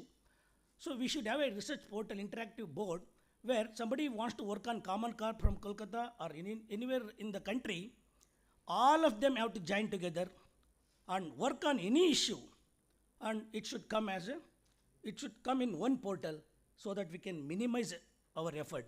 If you want to study the growth of Common Core in Karnataka and Tamil Nadu, it doesn't make much difference. Yes, so duplication of research. So you should have a common portal for the entire nation, and branding, all of us have to brand it. And before you teach biology to the farmers, you should know the economics. Unfortunately, none of the professionals are not ready to take up the aqua farming as a business because they are not confident, and still they are trying to promote it. But one with small success story, I'll finish my talk. In 95, I started Magadha Pet Shop in Mandya next to Dr. Shriti's house. I wanted to sell only 100 aquarium. I sold and made 4 lakhs rupees. Within 1 year, I purchased a land, and that is very, the price, the valuation of that site is much, 100 times higher now. So even in 95, I used to wear the same kind of dress to sell the ornamental fish. So if you know how to market it, India is the biggest market, but if you don't know how to penetrate the market, you cannot do anything. So here is the opportunity. Please prepare yourself.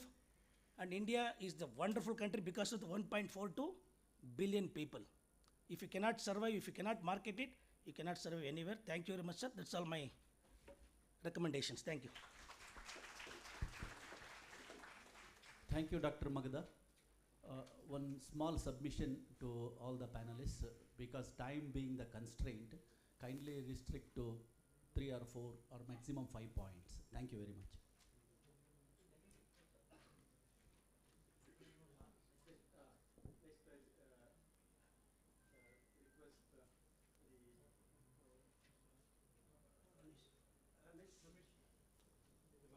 Dr. M. R. Ramesh, please.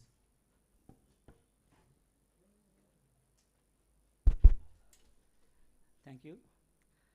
I think I am here to sell dreams, like for the future, what can be done in fisheries.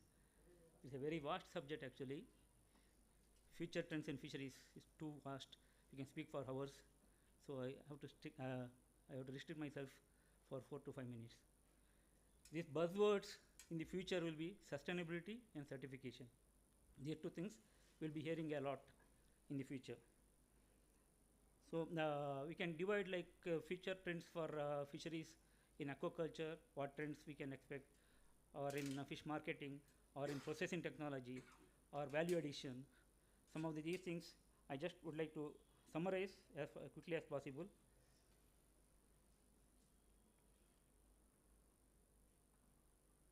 So in aquaculture, what we can do, aquaculture, what we can expect, like we are discussing a lot regarding diversification of species, having selective breeding for faster growth, or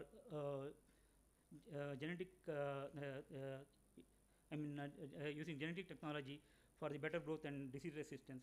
Like that, all these things we can expect in aquaculture.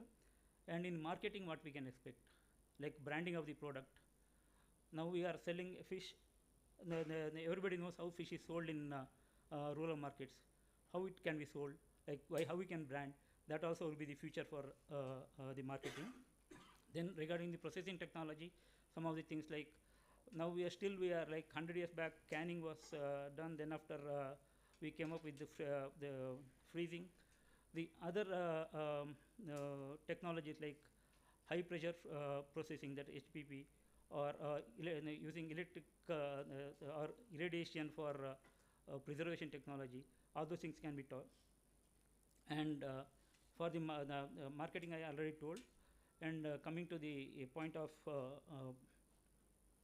sustainability, that is in marine fisheries, what can be what could be the future, like having the certification of the fisheries, like fishery improver programs for the coast, or having the boat getting certified, or the particular tackle getting certified, or using the tackle which is specific for a particular fish, avoiding bycatches.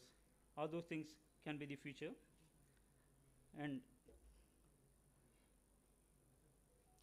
coming to the point of view of the finfish,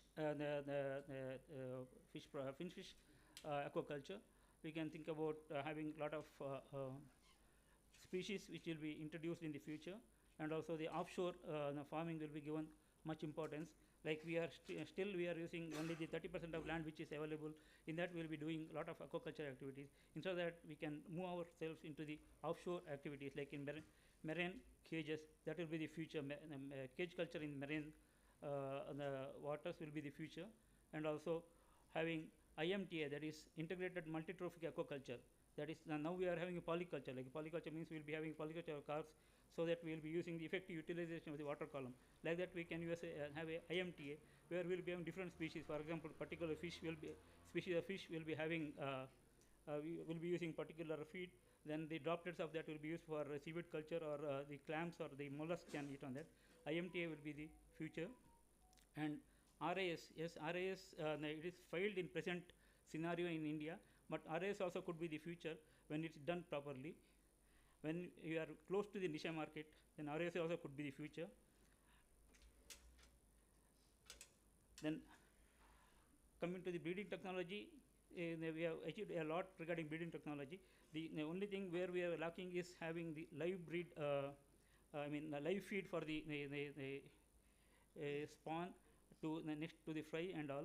So that technology also will be the could be the future, like having a good live feed production that is sustainable and also steady, consistent live feed.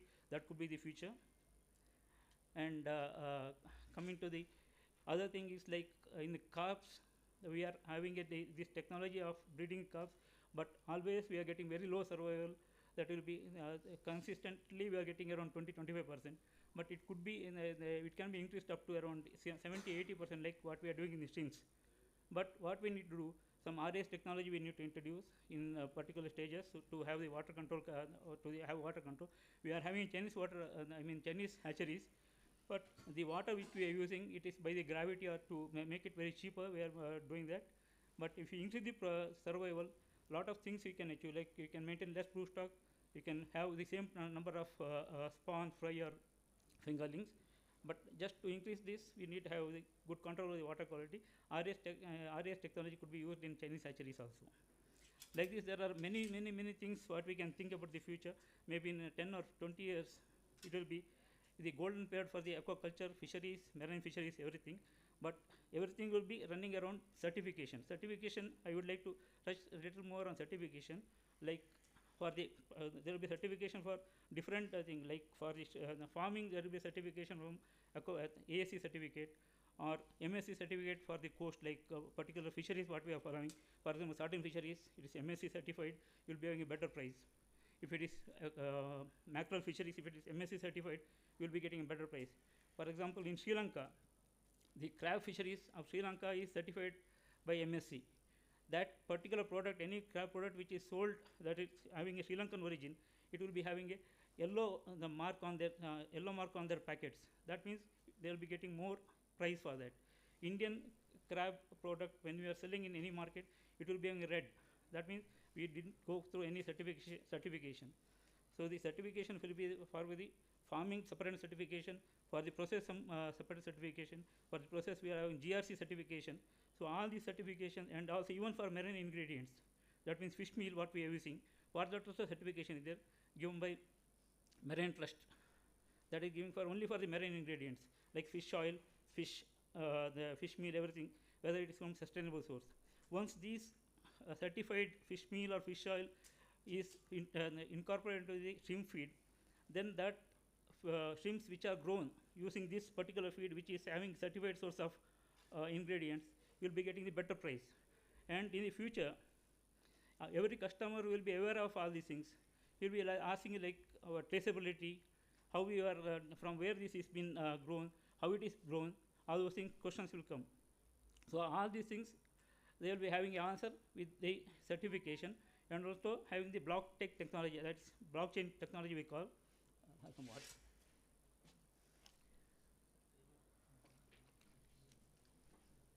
Okay, blockchain technology, we can easily do the traceability studies, like even the marine or the aquaculture catch, we can do that.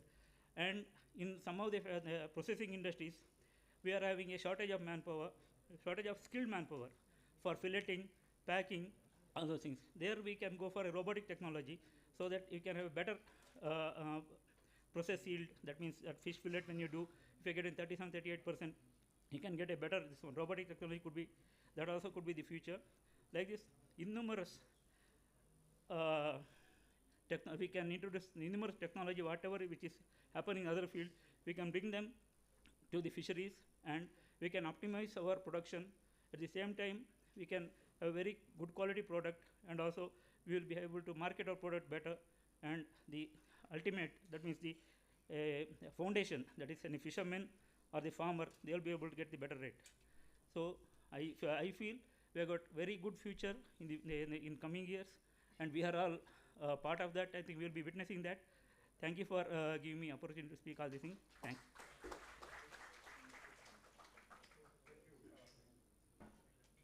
Thank you, Ramesh, for highlighting the future studies of the points, that is points for the future of the fisheries development, optimizing production and attaining sustainability. Thank you. May call now Dr. Mohan Kumar to put forward his views, please. Thank you. Good afternoon, respected chair, co-chair, fellow panelists, dear delegates. Having involved in health research for the last 2 decades, the policy or the regulations proposed by United Nations and being actively implemented or executed by international agencies such as Food and Agricultural Organization, FAO, and World Health Organization, WHO, the word One Health, involving 3 critical components, that is the environment, that is ecosystem. Secondly, the organisms. In current symposium perspective, it is aquatic animals, in that specifically fish or shellfish. And thirdly, and most importantly, we, the human beings. So One Health approach, as it's been mentioned by Dr. C.K. Murthy sir in the morning, it's an integrated, unifying approach to achieve a balanced and optimal health of human beings, ecosystem, and organisms. It's mainly because in the last 3-4 decades, more than 70% of the diseases have arisen from the animal origin. And more than 30% of the pathogens are from the captivated species. That's either endemic or pandemic, like COVID-19. The risk factors related to health issues are mainly with antimicrobial resistance, vector-borne diseases, zoonotic diseases, food safety or food-related infections, so on and so forth. And to summarize the factors or the success matrices which we can think of by following this One Health approach in these 3 critical components: first, environment; second, organism; and third, we, the human beings. So to again summarize in the the points which we have been discussing for the last 3 days are in the case of environment, first and foremost is the optimal water usage, again pertaining to our area, with optimal water quality, low energy output, again related to carbon, and finally the low spatial footprint, usage of minimal space for maximal production. This is related to environment. It's mainly the quality and maximum utility. And secondly, second most important component is the organism, again summarizing in 3-4 points to remember for taking forward into a enhanced sustainable aquaculture or total fisheries production. First is the healthy stock, minimal chemical utilization or usage, biosecured or safety farms, and finally the optimized farming systems. Again, it comes to an integrative system by involving every stakeholder. Unless we communicate, unless we consult, unless we coordinate, and finally resulting in collaboration, probably One Health approach can't be realized, or the success matrices of One Health approach can't be realized. And the last component and most important component is the health of human beings, or the persons, or the population. Again, 3-4 points here are the supply of nutritious and safe food. Secondly, the knowledge and skills generation, as rightly pointed out by Dr. Sinappa sir in the previous session. And the third one is quality and constant employment generation. And the last one is the gender equalitization. Involvement of both the genders is very much pertinent and required to take forward the enhanced sustainable production. So with this, probably, again taking the point from Dr. Shivakumar Magadha sir, we need to show, we need to prove, or we need to show the people or the society by involving, again, 3 critical components to reach the goal of One Health. First and foremost, research and evidence, whether it is lab-based or the farm-based. And based on lab-based or farm-based research, it is the preparation of policies.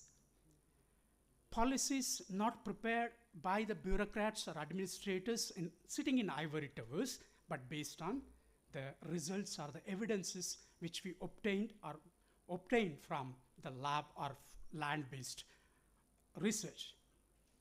And thirdly, unless the policies are translated into acts, especially in a country like India, through lawmakers, can't be implementable. So we need research and evidence. Secondly, policies. And thirdly, the legislation. With critical involvement and proactive implementation of these 3 components, probably would realize in reaching again the One Health that is very much required for reaching that sustainable production or continuing the production. So for this, we need the database and resources to support information sharing and action. And secondly, again, as I reiterate, the identification and showcasing of best practices as examples of the success matrices or result of One Health policy promulgated by, again, United Nations, and again, we are following through Sustainable Developmental Goals, SDGs. Thank you so much. Thank you for your attention. Hello. Thank you, Dr. Mohan, for the highlighting the importance of One Health is going to be the future of the food production sector. So that I think whether we like it or not, we need to be prepared for that, and we need to incorporate in that. Thank you. Next, I call upon Dr. Arimban Chakrabarti.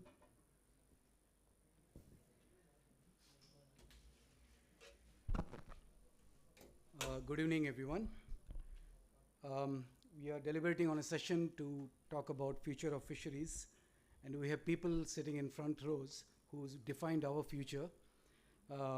It's a very wonderful opportunity to be standing before our mentors and our gurus who have taught us everything about fisheries. As the session demands, we need to talk about fisheries, future of fisheries. I would like to add, maybe because we are talking about the fisheries in our country, so perhaps it would be the future of Indian fisheries that we are talking about. And whatever comparisons that you have seen, whatever deliberations that have happened, I could attend only today's session, but from the various points that I could accumulate, if I may suggest a few things, I would go point-wise. First of all, I feel to have our fisheries a very secured future, a very productive and lucrative future, I think the first point that we should do is to strengthen our academic institutions. There is no doubt that the best of the research happens in academic setup. Whatever happens in the academic institutions get translated in the form of a technology that is taken up by industry. But then at the industry, when it goes to the industry, it is more about producing and making it in a large scale. But then the research facilities and the infrastructure that is required to talk about new technologies, to bring about new changes, I think that needs to be done extensively at the institutions. Unfortunately, that we do not see in the institutions of repute in the country, particularly those dealing with fisheries education. We need to talk about drastic changes in the curriculum. I think Vasudeva sir was talking about the revised education policy of the country. And what it basically does is it has brought in 4 components in it. One is to inculcate the sense of research, the culture of research. Third, to promote innovation. Second, to promote innovation. The third one is to talk about capacity building. Someone was talking about skill enhancement. Somebody talked about land to lab. Someone also talked about the lack of exposure to ornamental fisheries in our curriculum. So we need to change our curriculum. We need to look at how to make it more enriching. I come from a private university and we have been in this field for quite some time. We introduced in our college, the program that we offer is biomedical science, which is something similar to what Mohan has just mentioned. It is about One Health. And we changed our curriculum into something that is aligned with NEP 2020. And we have courses like ability enhancement courses, we have skill enhancement courses, we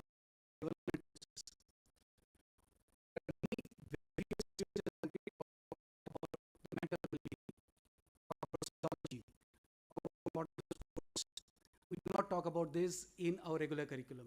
These things have to be brought in order to make a wholesome development, a holistic development of the graduates who will be in a position to cater to the needs of the society depending on the requirements that they have to fulfill. The next point that I would like to highlight is fisheries is not only about aquaculture. Of course, the majority of it is what we're talking about, use of fish as a food, but then the aim should be valorizing our resources, aquatic resources. And if we talk about marine resources, we need to talk about marine resources as food resource, as mineral resource, and the third one is probably energy resource. So how we valorize that, and that is also linked to strengthening the research infrastructure in the colleges. And we also know that there are so many products that can come out from the marine sector. I think Ramesh sir talked about genetic improvement of the crop. Now, CRISPR-Cas9 technology is something which is routinely done in any lab. And this is something that can be very easily employed in aquaculture, in not only increasing the productivity, but also making them more disease resistant. We don't need to talk about a transgenic fish. It is perhaps genetically altered, but it is more to do with an autologous alteration. We're not bringing in any gene from any other source and bringing it to the body. Similarly, we talked about, the previous session was on ornamental fisheries.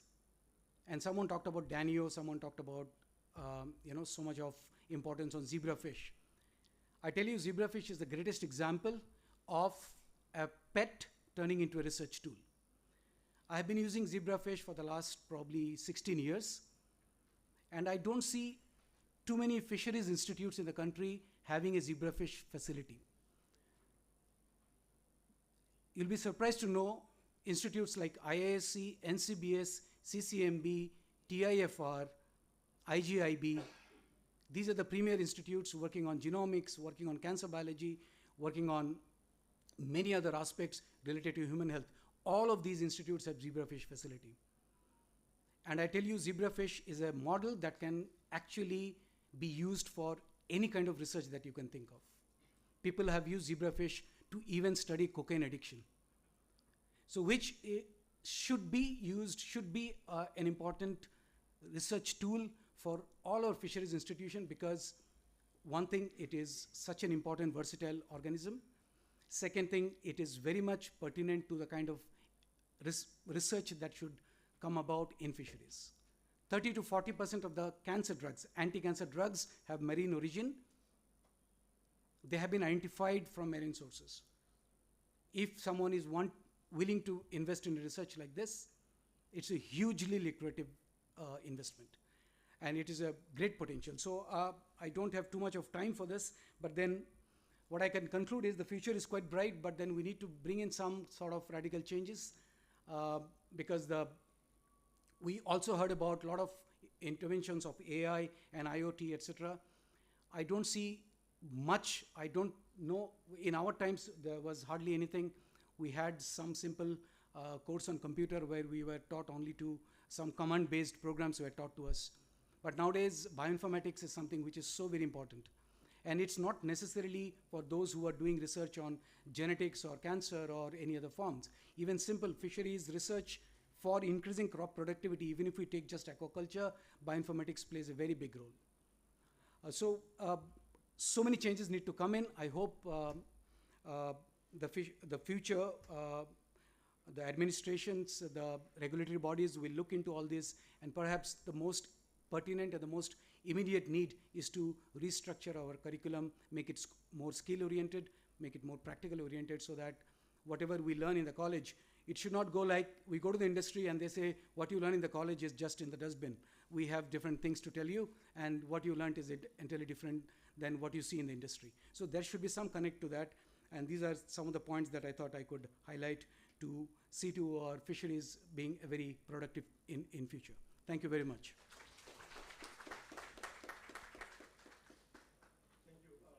Dr. Aniban.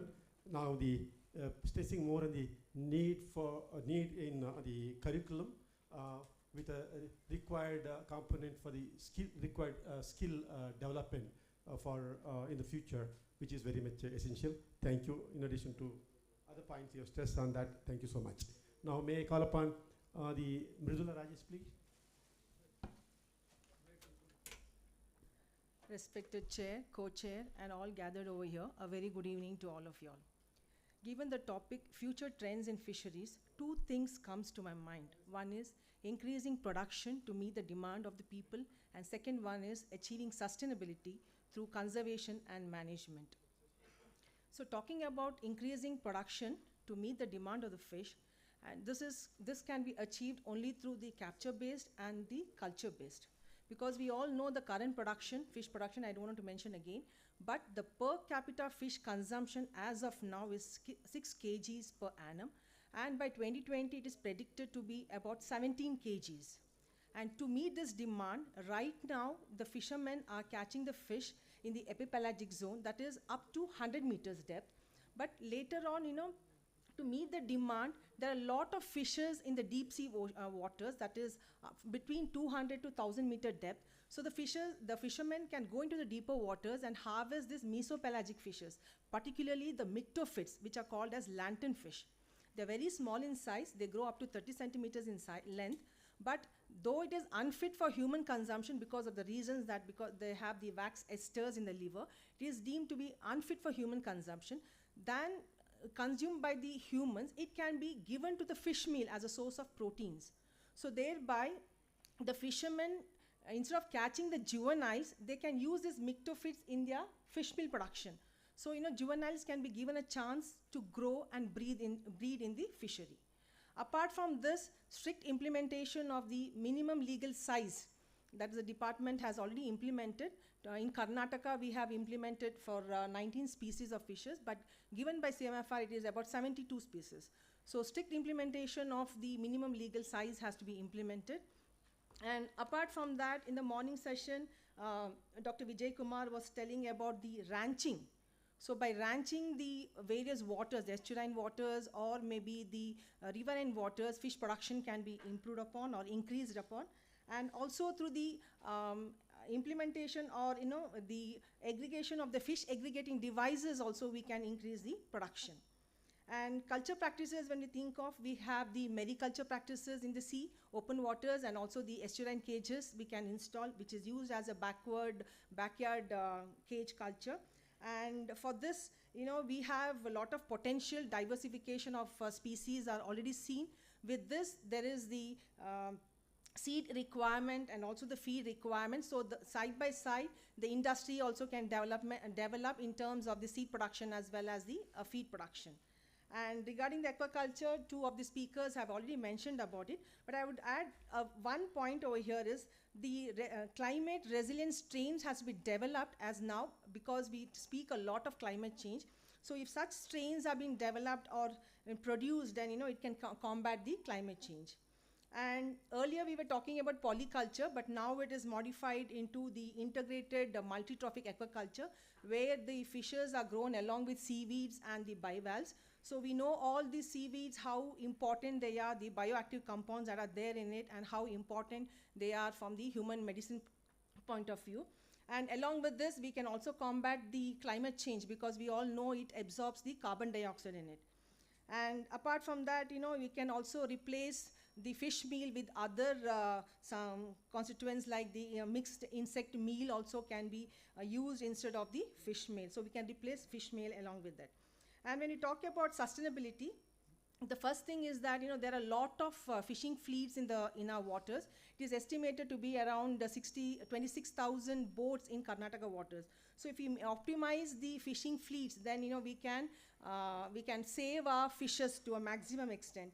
Apart from that, we can install the marine protected areas, biosphere reserves where we can protect our fishes.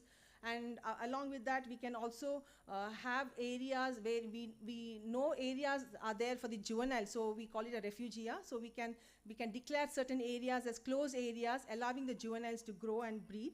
And along with that, we can also install artificial reefs, where the fishes can be allowed to grow, where the habitat can be restored.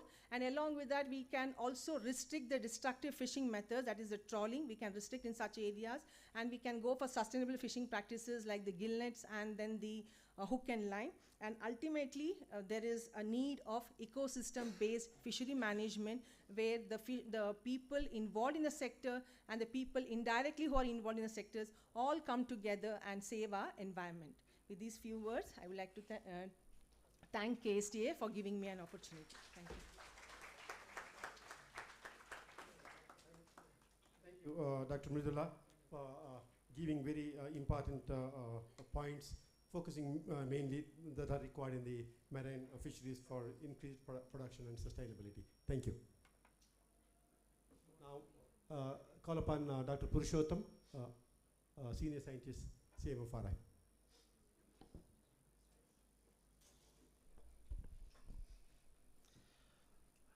Good afternoon, respected teachers, honored guests, esteemed colleagues, and students.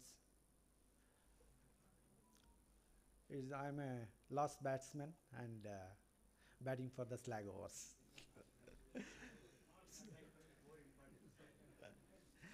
Yeah. Right from the day one, my teachers, my seniors as well as my colleagues touched upon many aspects of the future trends in fisheries, right from the day one to till now, till the madam said about the myctopids for the future fish meal. That's what did happen, and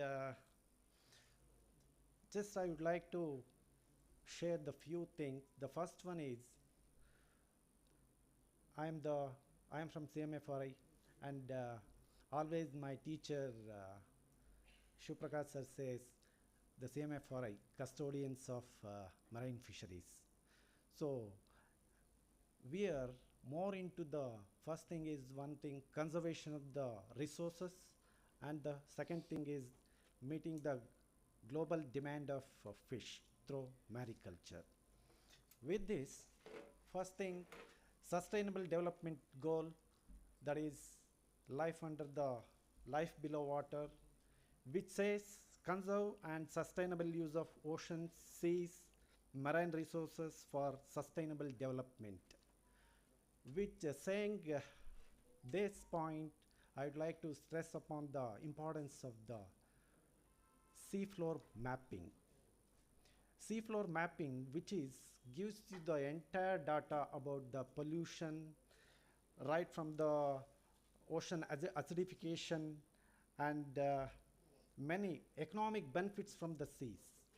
This is one project, project, Seabed 2030, which is started in 5 years back. Today, as of today, this is 5 years, 95 days, the project is going on. Seabed 2030, mainly exploring the seabed seafloor, which gives you the most important sustainable information on the vast majority of our ocean is still virtually unmapped, unobserved, and unexplored. I think now India should be part of this seabed 2030, and so far 20.6% of the seabed is mapped across the global oceans.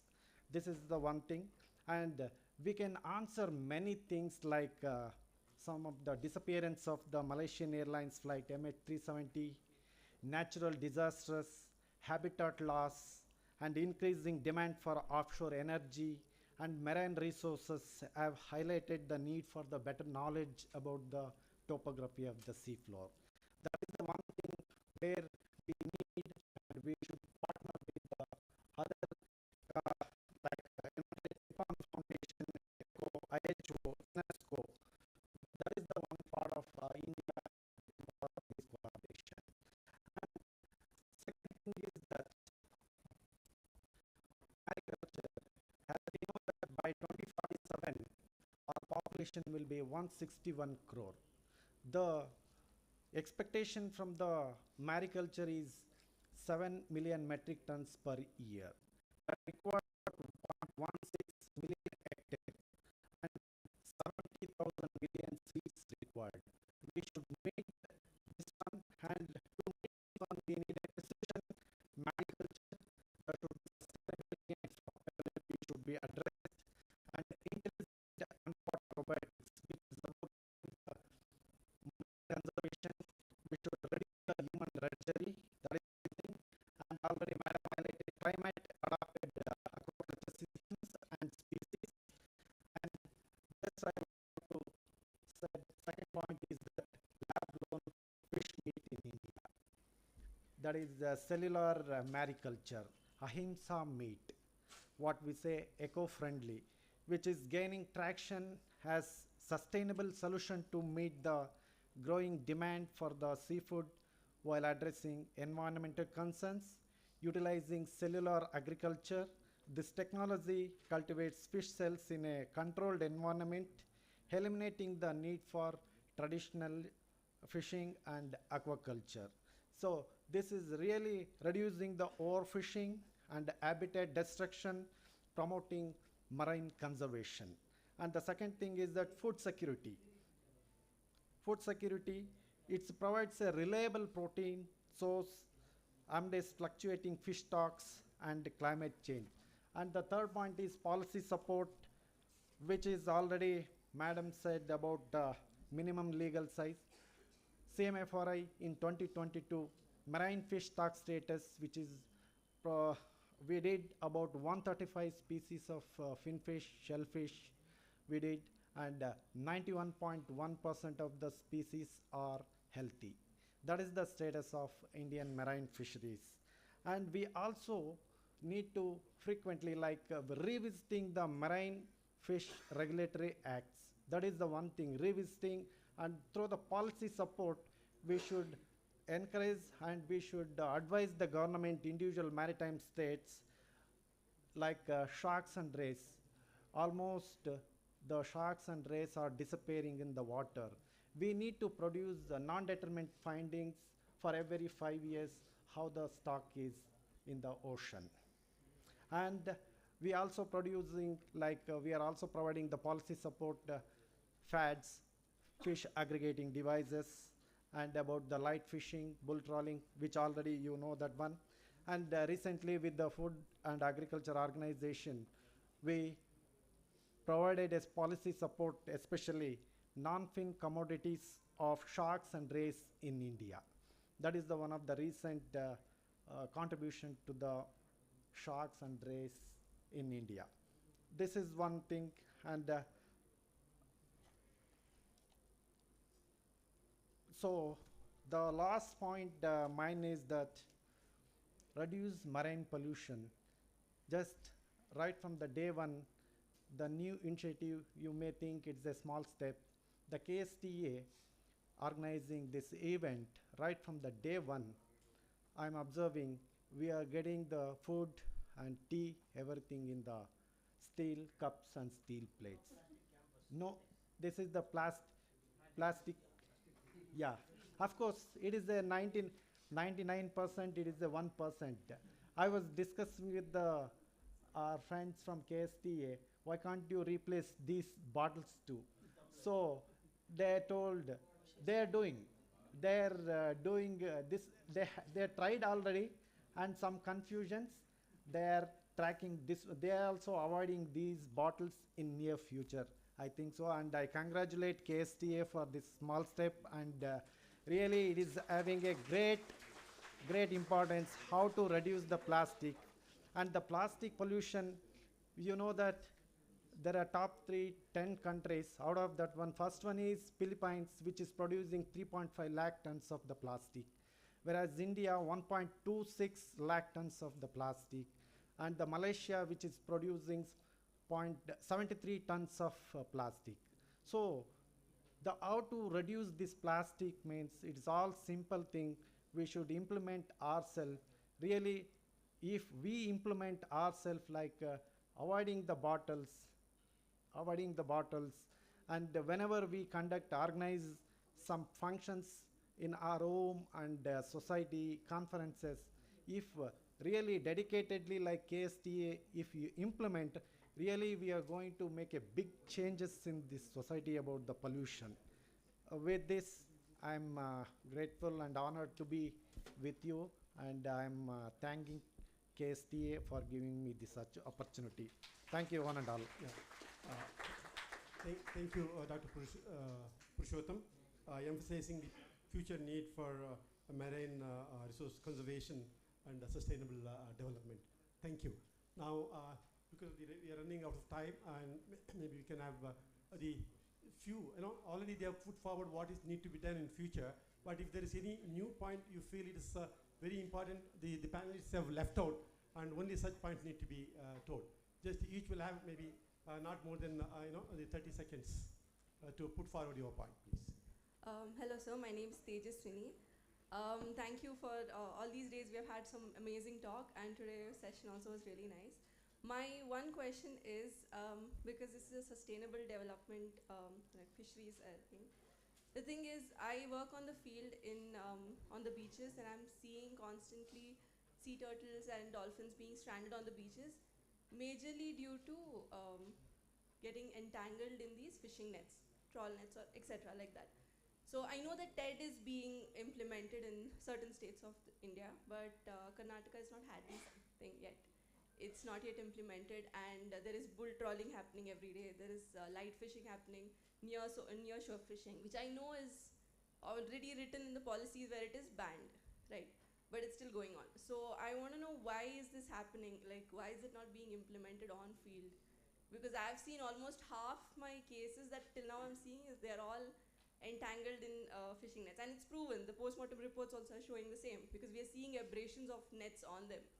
So I would want to know, like, why. And one more question is, other than maybe these turtle occlusion devices, because the fishermen are not willing to maybe accept them, what are the other, like, possibilities, sustainable practices that we can use? I think, Amagita, you'll be able to throw light on this. Well, it's a deep political issue. Let's not discuss here. Though it is banned on the paper, there are 26,000 boats. All of them, all trawl boats, say about 3,000 trawl nets, they are doing bull trawling and lake fishing. We don't have sufficient workforce and law to confiscate them. And all the boats has to be in the police station. And we have only one coastal trawl boat. It's a very deeper issue. India, incredible problems. But anyway, about TED, last week Dr. Mudula organized one of the workshops to introduce TED in the trawl net. Things are getting better. That's what we are establishing a new institute called C is equal to MC square to have one law for the entire West Coast. Very soon we'll come back with the positive results. Second one, you reserve it. Thank you. One more there. This is going to be the last one.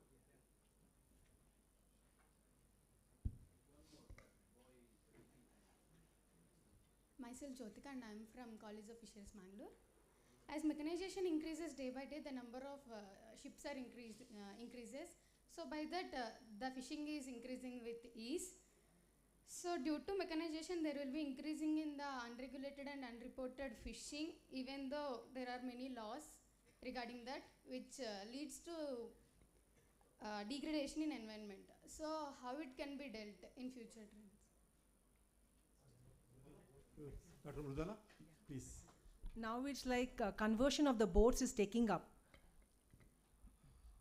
So trawlers are being converted into Persianers, Persianers are being converted into trawlers, and gillnet new boats licensing has to be reduced to a greater extent. The Department of Fisheries can throw light on this aspect, but still, the trawlers, the number of boats, are being reduced as of now. New boats are not being given because there's conversion of the fishing methods in the same boat. We have trawlers being modified into gill netters, and gill netters into trawlers, so those activities are being taken up.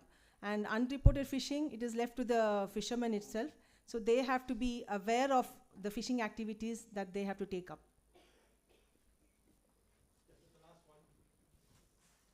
Good evening to my respected seniors. This is just not a question, opinion of mine. Since many of seniors have told about advances in research in our academics, which is quite lacking. So I would like all the panelists or the chairperson to tie up the industries with the institutes, so that we can get industries tied up, or industrial scholarship programs, where it also helps the scholarship, the students to take up their projects, or get better facilities to undertake their projects. Thank you. Now under kids, we have a program for this, for the initiative. We have the student research program, under which we are giving 5 lakhs rupees per project. So it is under consideration, and this is especially for the third year students and for the second year students, not for the final year students or for the PG students. But PG students can be member of that particular team. So it's now coming up, and the funding agency is from KITS, KITS. Yeah, I think all the institutions concerned with the fisheries, I think, tie up with the industries and get funds and do the research. Go for that. Thank you.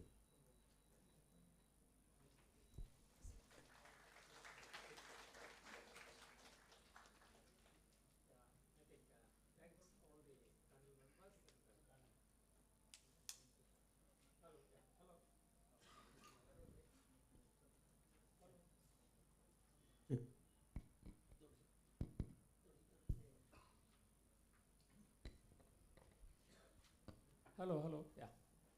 Thanks all the panel members for wonderfully, listing down some of the important activities which the country needs, basically. I would say here, I know it's all great, especially, looking to the institutions in the country, fisheries institutions per se, they are in very bad shape. I have visited at least 15 fisheries colleges in the country. Facilities which are there, not only for the faculty, even for the students, very, very pathetic. I think, our long, cherished demand was that we need to have an independent fisheries ministry, which has come now. Unfortunately, the fisheries policy has not been approved even today. So that is where I think, we people have to open up our eyes. Not easy, I know, because humpty number of IITs and IIMs are getting opened every year.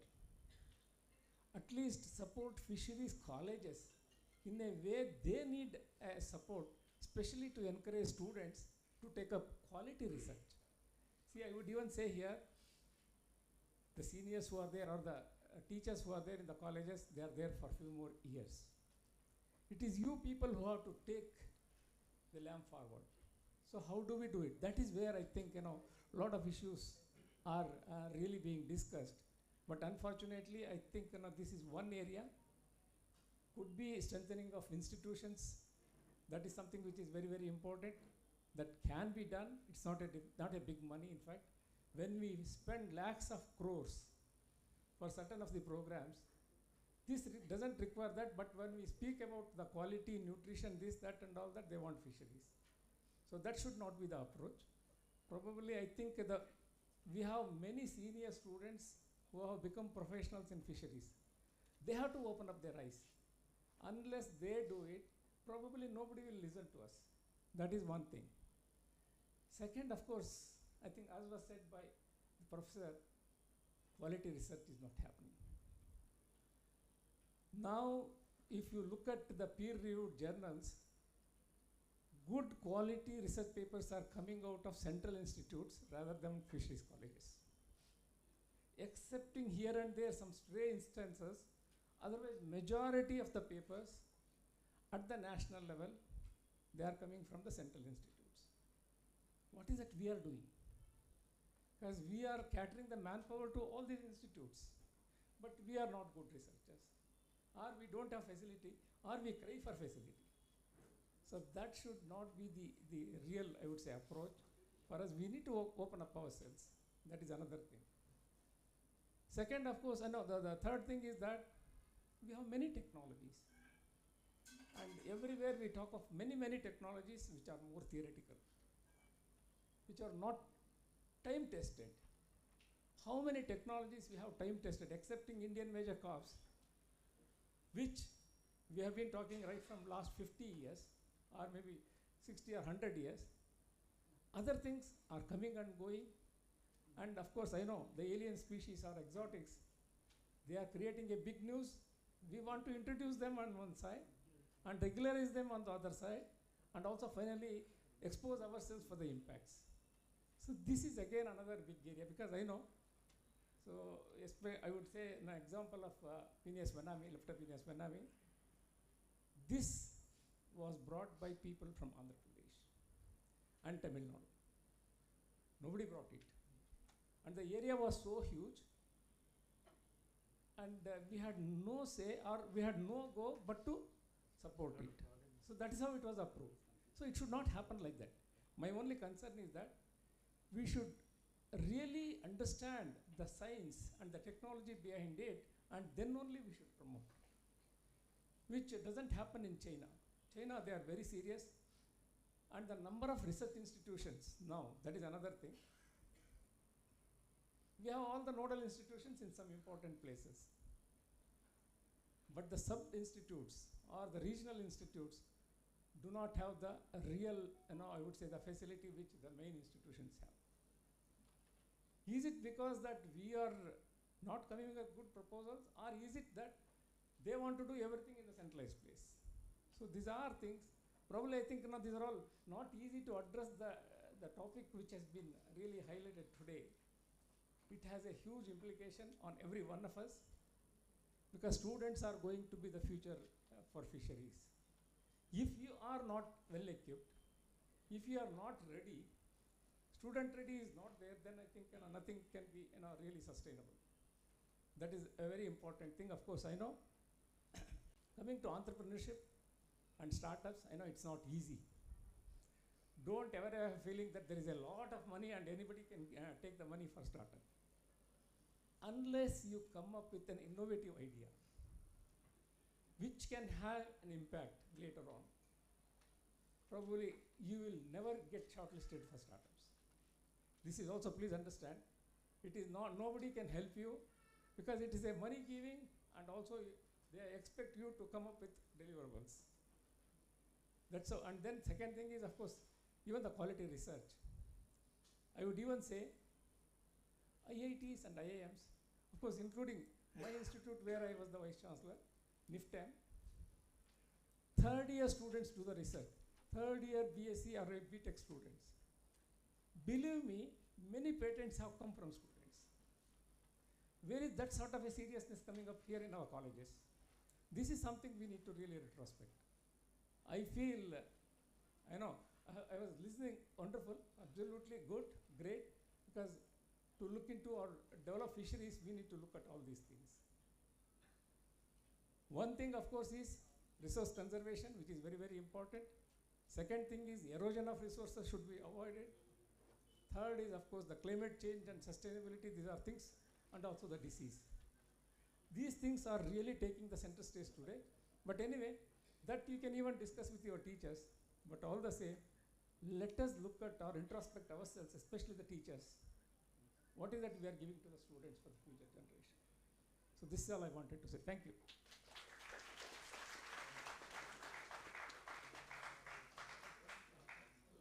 Thank you, sir, for valuable inputs. Now, with remarks by co-chair, I think we are going to end the session. Friends, by and large, conservation of marine fishery resources is happening only through fishing ban. The ban period of 61 days that exists today on the east and west coast to give a chance for each fish to breed during monsoon time. But this single endeavor isn't enough. We have to implement simultaneously the legal size issue and also mesh size regulation. So-called square meshed cordon nets would allow young fish, juvenile fishes to escape unhurt. Unlike diamond-shaped meshes that we have in the cord end of the trawl nets, which while being pulled, those meshes close automatically, whereas square meshes will not close and give scope for young ones to escape. So this is being promoted by CIFT and other institutions. Even Karnataka government came forward to support this by making it a policy for every trawl boat should adopt square meshes. Even 10,000 rupees subsidy also has been announced in the budget, but its implementation is yet a questionable thing. The thing is, monsoon is one opportunity for fishes in our part of the world being tropical. Our fishes breed within 6 to 7 months. 0-year group fishes breed. That's the greatest advantage we have. So the so-called resilience in pelagic fisheries that we notice, these resources bounce given an opportunity for them to breed. COVID time we have seen a remarkable, noticeable change when there was minimum industrial pollution entering the sea water and minimum fishing.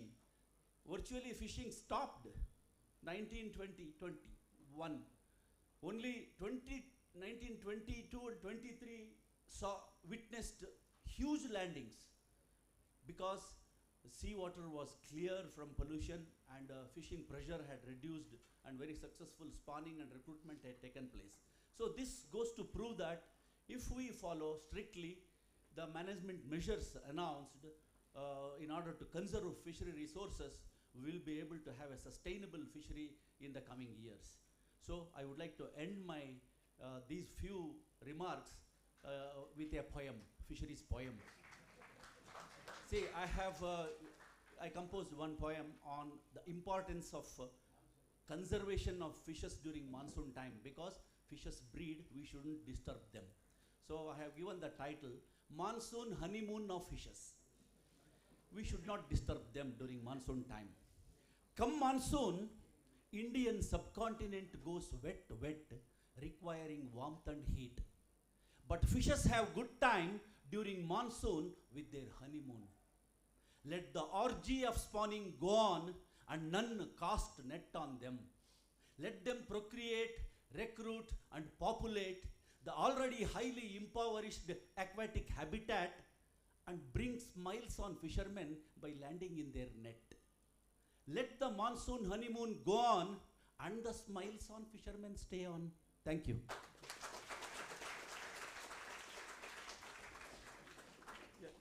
I think good points have come out from this session from all the panelists and the experts. This will be documented and made as recommendations and will be submitted to the KSTA. Thank you. Thank you for the opportunity and thank all the panelists. Thank you. Thank you, sir. I request Sinappa sir to honor our chair and co-chair for wonderfully managing this last session. Very fruitful, informative.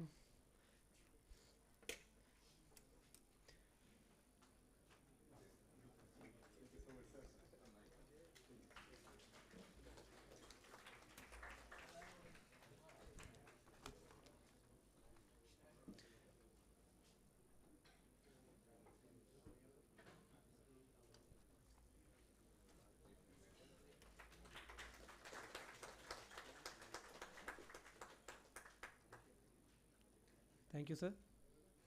Now I request Shakuntala madam to honor our Mridula madam for sharing this her opinion about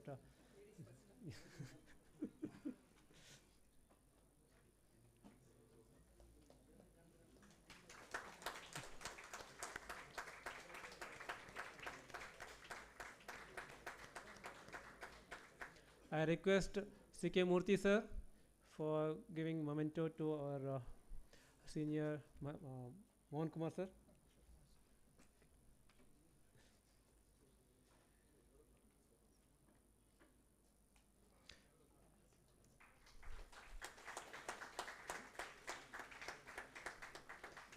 Also, I request Prabhudeva sir to give memento to Shivan, Ramesh sir.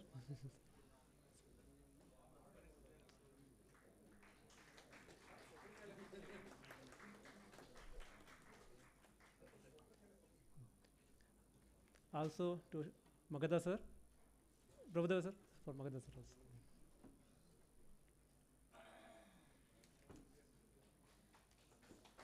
Anirban sir.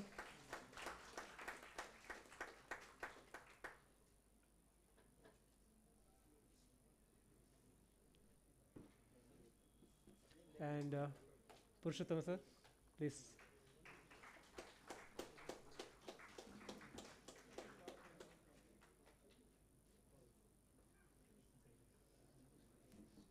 I also request the students who had asked the question, very good questions in the present session and also the previous session for taking these books.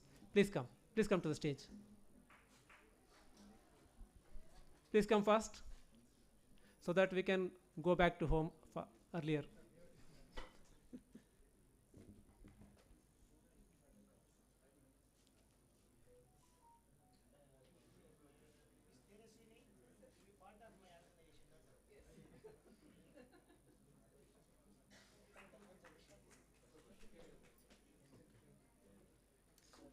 Thank you, sir. Wait, Satish.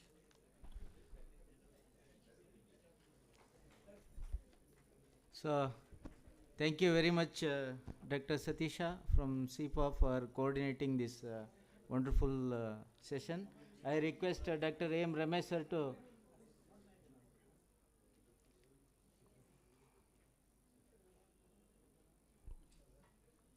now I request Dr. A.M. Ramesh sir to present a memento to Dr. Satisha.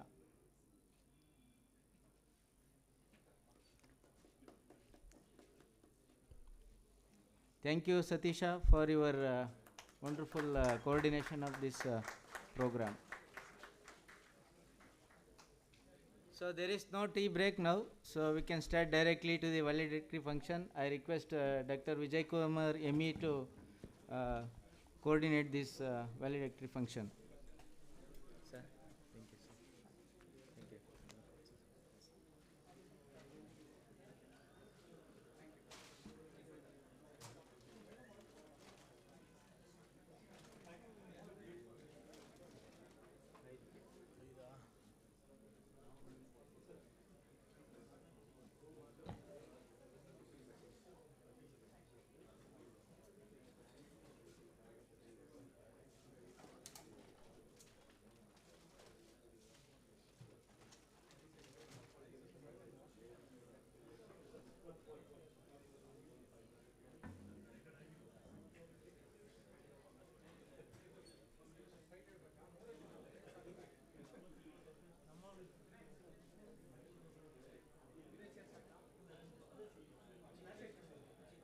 ಅದು ಬೇಡ.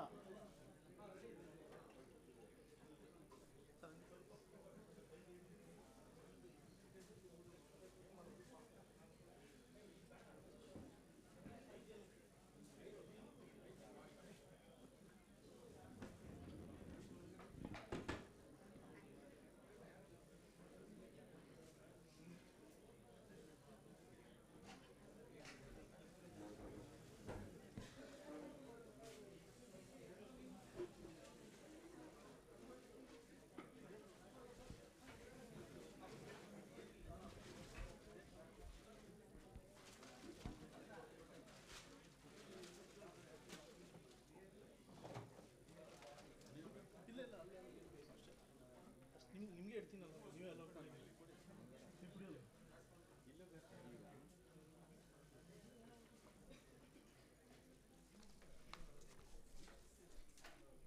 So good evening. As our Dr. Shivprakash sir said, keep smile. And I know you people are hungry. Don't be at the end of the program. Kindly bear with us for 20 minutes. After this, we have a sumptuous high tea. You can have it and disperse from Bangalore. Now request Dr. A.M. Ramesh sir to escort Professor Katre Shakuntala Madam and Shri Arish Kumar sir onto the dais. Katre Shakuntala Madam, former Dean Science, Bangalore University, and Shri Harish Kumar sir, Additional Director, Department of Fisheries, Government of Karnataka.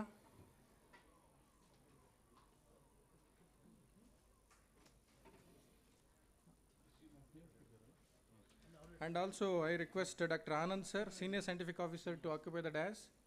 And also Mr. Srinivas, Scientific Officer, KSTA, to be on the dais. So, may I now request Dr. Anand, Senior Scientific Officer, KSTA, to give the welcome address. Anand sir.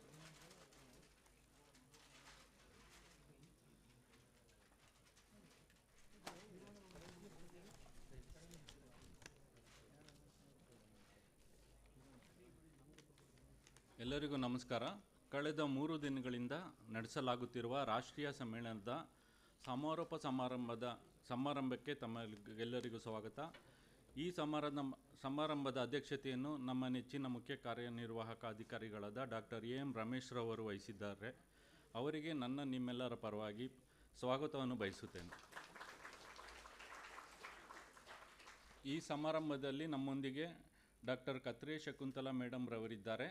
Doctor Katre Shakuntala madam is former member of KSTA and was the Dean Science, member of Senate Syndicate Academic Council at Bangalore University.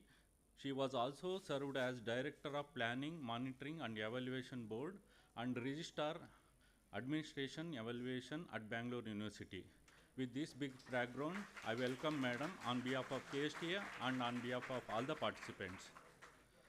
ನಮ್ಮೊಂದಿಗೆ ಕರ್ನಾಟಕ ಸರ್ಕಾರದ ಹೆಚ್ಚುವರಿ ನಿರ್ದೇಶಕರಾದ doctor Harish Kumar ಅವರಿದ್ದಾರೆ. ಅವರಿಗೆ ತಮ್ಮೆಲ್ಲರ ಪರವಾಗಿ ಸ್ವಾಗತವನ್ನು ಬಯಸುತ್ತೇನೆ.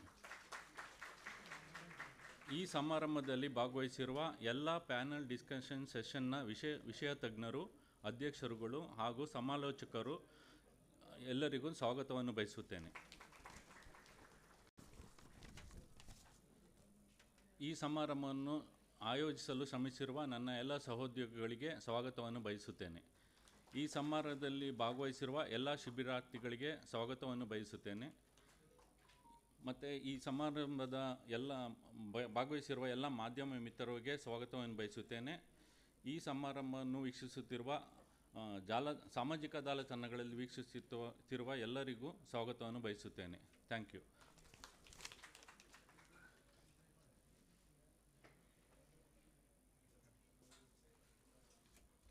Thank you, sir. May I now request Professor Kstacademy madam to give her chief guest address.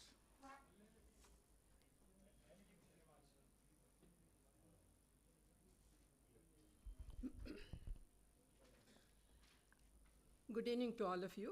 At the outset, I think I must thank the president of this valedictory function, Dr. A.M. Ramesh, and his entire team. First, to have included me in this 3-day program. It is Blue Revolution for Sustainable Development. I think A.M. Ramesh has made it into not a revolution, but also a tsunami.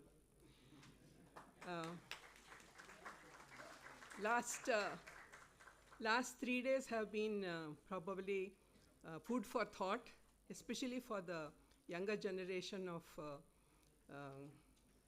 those who are doing their graduation and even research. I think you have a lot to take home, because such tsunamis are very few, and then this is something which will probably take you through to your dreams in the future of your careers. I have not been into a lot of fisheries, except that we did some freshwater fisheries research at the Bangalore University. But I have had the opportunity to be associated with a number of fisheries scientists who came and did their PhDs in Bangalore University, largely because at that point of time, the Mangalore Fisheries didn't offer the PhD program. That was a blessing in disguise for us, that I am recognized as one amongst you, and I have been brought here today.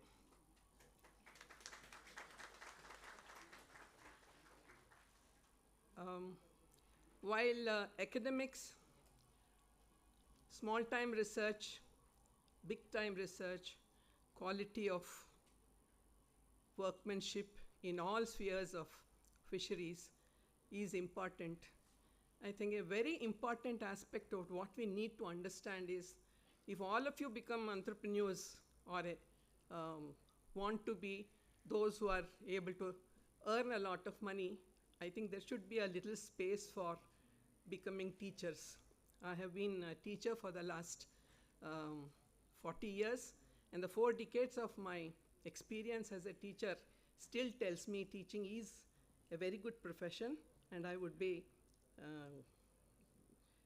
would urge many of your youngsters not just think of the economics of fisheries and make money out of becoming entrepreneurs. I think I would love some of you to land up as fishery academicians and teachers, because I think teachers are the ones who lead and pave the way for generations to become something that they themselves are not, but students are much better than them at many points of view. With this, I congratulate Dr. Ramesh and his entire team for putting up this grand show for the last 3 days. Bringing very experienced teachers and fossils like me onto the board. And youngsters, you have a great future. All the best to you, And I thank him and his teams once again for giving me this opportunity to be here in front of you. Thank you so much. Thank you so much, madam. May I now request Shri Harish Kumar sir, Additional Director, Department of Fisheries, Government of Karnataka, to give his valedictory function remarks.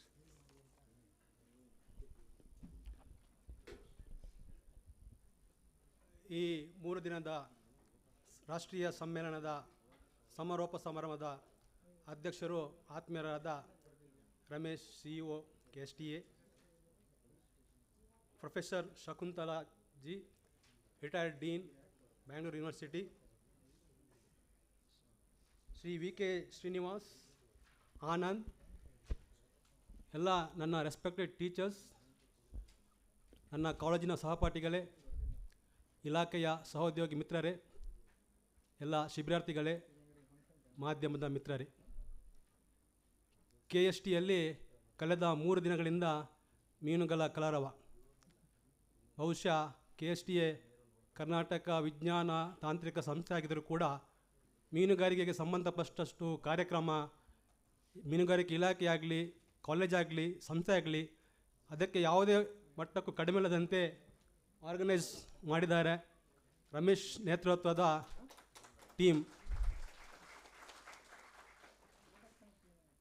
ಮೀನುಗಾರಿಕೆ ಬಿಟ್ಟು ಎಲ್ಲ ನಮ್ಮ ರಾಜ್ಯದ ಪ್ರತಿ ಜಿಲ್ಲೆಗಳಿಗೂ ಭೇಟಿ ನೀಡಿ ಕಾಲೇಜಿನ ವಿದ್ಯಾರ್ಥಿಗಳಿಗೆ ವಿಜ್ಞಾನ ತಾಂತ್ರಿಕತೆಯ ಬಗ್ಗೆ ಸಮಗ್ರ ಮಾಹಿತಿಯನ್ನು ನೀಡ್ತಾ ಬಂದಿರುತ್ತಾರೆ. ನಾನು ಗುಲ್ಬರ್ಗದಲ್ಲಿ ಜಿಲ್ಲಾ ಮೀನುಗಾರಿಕೆ ಅಧಿಕಾರಿ ಇದ್ದಾಗ ರಮೇಶ್ ಅವರ ಟೀಮ್ ಅಲ್ಲಿ ಬಂದು ಸೆಂಟ್ರಲ್ ಯೂನಿವರ್ಸಿಟಿ ಒಟ್ಟಿಗೆ ಒಂದು 3 ದಿನದ ಕಾರ್ಯಕ್ರಮಗಳನ್ನು ಯಶಸ್ವಿಯಾಗಿ ಮಾಡಿಕೊಟ್ಟಿದ್ದರು. ಅದೇ ರೀತಿ ಹಾಸನದಲ್ಲಿ, ಮಂಗಳೂರಿನಲ್ಲಿ ಸಂತ ಅಲೋಸಿಯಸ್ ಕಾಲೇಜಿನೊಟ್ಟಿಗೆ ಸಹೋದ್ಯೋಗಿಗೆ, ಅದೇ ರೀತಿ ಉಡುಪಿಯಲ್ಲಿ, ಕಾರವಾರದಲ್ಲಿ ಇದು ನಾನು ಒಟ್ಟಿಗೆ ಸೇರಿ ಮಾಡಿದ ಕಾರ್ಯಕ್ರಮ. ಇದು ಅಲ್ಲದೆ ಪ್ರತಿ ರಾಜ್ಯದ ಪ್ರತಿ ಜಿಲ್ಲೆಯಲ್ಲಿ, ನಮ್ಮ ರಾಜ್ಯದ ಜಿಲ್ಲೆಗಳಲ್ಲಿ, ತಾಲೂಕುಗಳಲ್ಲಿ ಕೂಡ ಸಾಕಷ್ಟು ಕಾರ್ಯಕ್ರಮಗಳನ್ನು ಹಮ್ಮಿಕೊಂಡು ವಿಜ್ಞಾನದ ಮೂಲಕ ನಮ್ಮ ವಿದ್ಯಾರ್ಥಿಗಳಿಗೆ ಆಸಕ್ತಿ, ವಿಜ್ಞಾನದ ಬಗ್ಗೆ ಆಸಕ್ತಿ, ಸಂಶೋಧನೆ ಬಗ್ಗೆ ಆಸಕ್ತಿಯನ್ನು ಕೊಟ್ಟು ಅವರನ್ನು ಮೋಟಿವೇಶನ್ ಮಾಡುವಂಥ ಕಾರ್ಯಕ್ರಮವನ್ನು ಕೂಡ ಮಾಡಿದ್ದಾರೆ. ಮತ್ತೊಂದು ಮುಖ್ಯವಾದ ವಿಚಾರ ಏನೆಂದರೆ, ಕೋವಿಡ್ ಟೈಮಲ್ಲಿ ಸೀರೀಸ್ ಆಫ್ ವೆಬಿನಿಯರ್ ಮಾಡಿ ಇದನ್ನು ನಾನು ಭಾಗವಹಿಸ್ತಾ ಇದ್ದೆ. ಕೋವಿಡ್ ಟೈಮಲ್ಲಿ ಯಾವ ರೀತಿ ಜನರನ್ನು ಒಂದು ಅವೇರ್ನೆಸ್ ಕೊಟ್ಟಿದ್ದರು ಅಂತ ಹೇಳಿದರೆ, ಅಂತಾರಾಷ್ಟ್ರೀಯ ವಿಜ್ಞಾನಿಗಳೊಟ್ಟಿಗೆ ಸೇರಿಕೊಂಡು ಬೇರೆ ಬೇರೆ ಪರಿಣಿತರೊಟ್ಟಿಗೆ ಸೇರಿಕೊಂಡು ಸೀರೀಸ್ ಆಫ್ ದ ವೆಬಿನಾರ್ಗಳನ್ನು ಮಾಡಿದ್ದಾರೆ. ಬಹುಶಃ ಈ ಎಲ್ಲ ಕಾರ್ಯಕ್ರಮಗಳ ಮೇರೆಗೆ ರಮೇಶ್ ರವರ ಈ ಸಂಸ್ಥೆಗೆ ನ್ಯಾಷನಲ್ ಅವಾರ್ಡ್ ಕೂಡ ಬಂದಿದೆ ಅಂತ ಹೇಳಲು ತುಂಬ ಹೆಮ್ಮೆ ಪಡ್ತೇನೆ. ಈ ಒಂದು ಕಾರ್ಯಕ್ರಮದಲ್ಲಿ 3 ದಿನದಲ್ಲಿ ತುಂಬ ಚರ್ಚೆಗಳು, ಸುದೀರ್ಘ ಚಿಂತನ ಮಂಥನಗಳು ಆಗಿದೆ. ಸಾಕಷ್ಟು ವಿಚಾರಗಳು ಬಂದಿದೆ. ಈ ವಿಚಾರಗಳಲ್ಲಿ ನಮ್ಮ ಕರ್ನಾಟಕ ರಾಜ್ಯ ಸರ್ಕಾರ ಮೀನುಗಾರಿಕೆ ಇಲಾಖೆಯಿಂದ ಯಾವೆಲ್ಲ ಪರಿಣಾಮಗಳು ಆಗಬೇಕು ಇದನ್ನು ನಮ್ಮ ನಿರ್ದೇಶಕರ ಗಮನಕ್ಕೆ ತಂದು ಪ್ರಾಮಾಣಿಕವಾಗಿ ಇಂಪ್ಲಿಮೆಂಟೇಷನ್ ಮಾಡಲು ಪ್ರಯತ್ನ ಪಡ್ತೇವೆ ಅಂತ ಹೇಳುತ್ತಾ, ಈ ಕಾರ್ಯಕ್ರಮಕ್ಕೆ ನನ್ನನ್ನು ಇನ್ವೈಟ್ ಮಾಡಿ ಭಾಗವಹಿಸಲು ಅವಕಾಶ ಕೊಟ್ಟ ರಮೇಶ್ ಮತ್ತು ಅವರ ಟೀಮ್ಗಳಿಗೆ ಕಳೆದ 3 ತಿಂಗಳು ಅವರು ಅವಿರತವಾಗಿ ಈ ಒಂದು ಕಾರ್ಯಕ್ರಮವನ್ನು ಯಶಸ್ವಿಗೊಳಿಸಬೇಕಂತ ತುಂಬ ಹಗಲಿರುಳು ದುಡಿಯುತ್ತಾರೆ. ಅವರ ಎಲ್ಲ ಟೀಮ್ಗಳಿಗೆ ಅವರಿಗೆ ಮತ್ತೊಮ್ಮೆ ನಾನು ಧನ್ಯವಾದವನ್ನು ಹೇಳುತ್ತಾ ನನ್ನ ಮಾತನ್ನು ಮುಗಿಸ್ತೇನೆ. ಧನ್ಯವಾದಗಳು.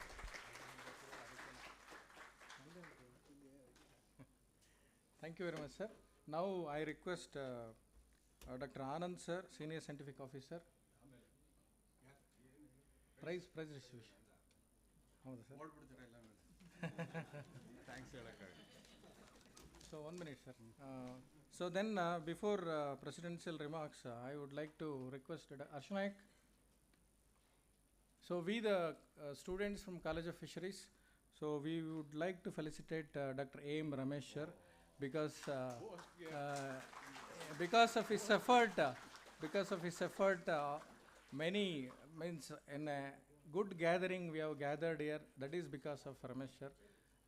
Yes, Harsha, chair. Vinay, chair.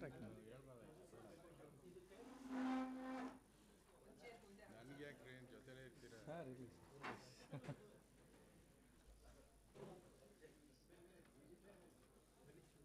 Hey, Giri boss.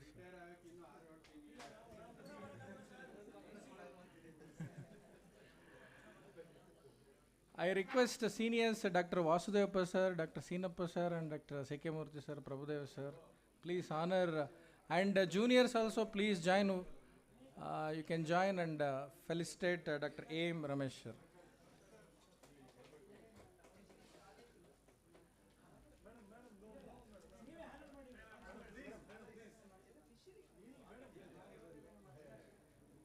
Madam, ಅಲ್ಲೇ ಕೂರ್ಬೋದು.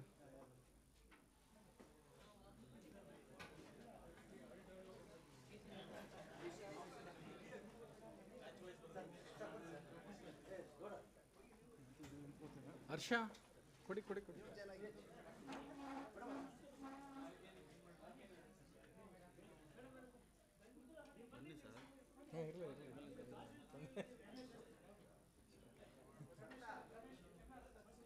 ಬೇಗ ಬೇಗ fast.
Thank you, thank you. Other people are waiting, please.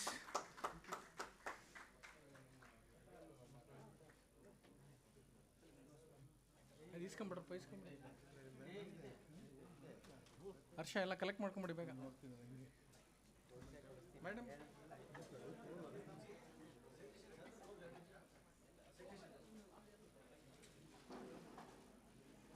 Chair ಸಿಗಡಿ ಚೇರ್ ಸಿಗಡಿ. ಫಿಶರೀಸ್ ಬುಕ್ ಕೊಡ್ತಾರಪ್ಪ. ಹೌದಾ?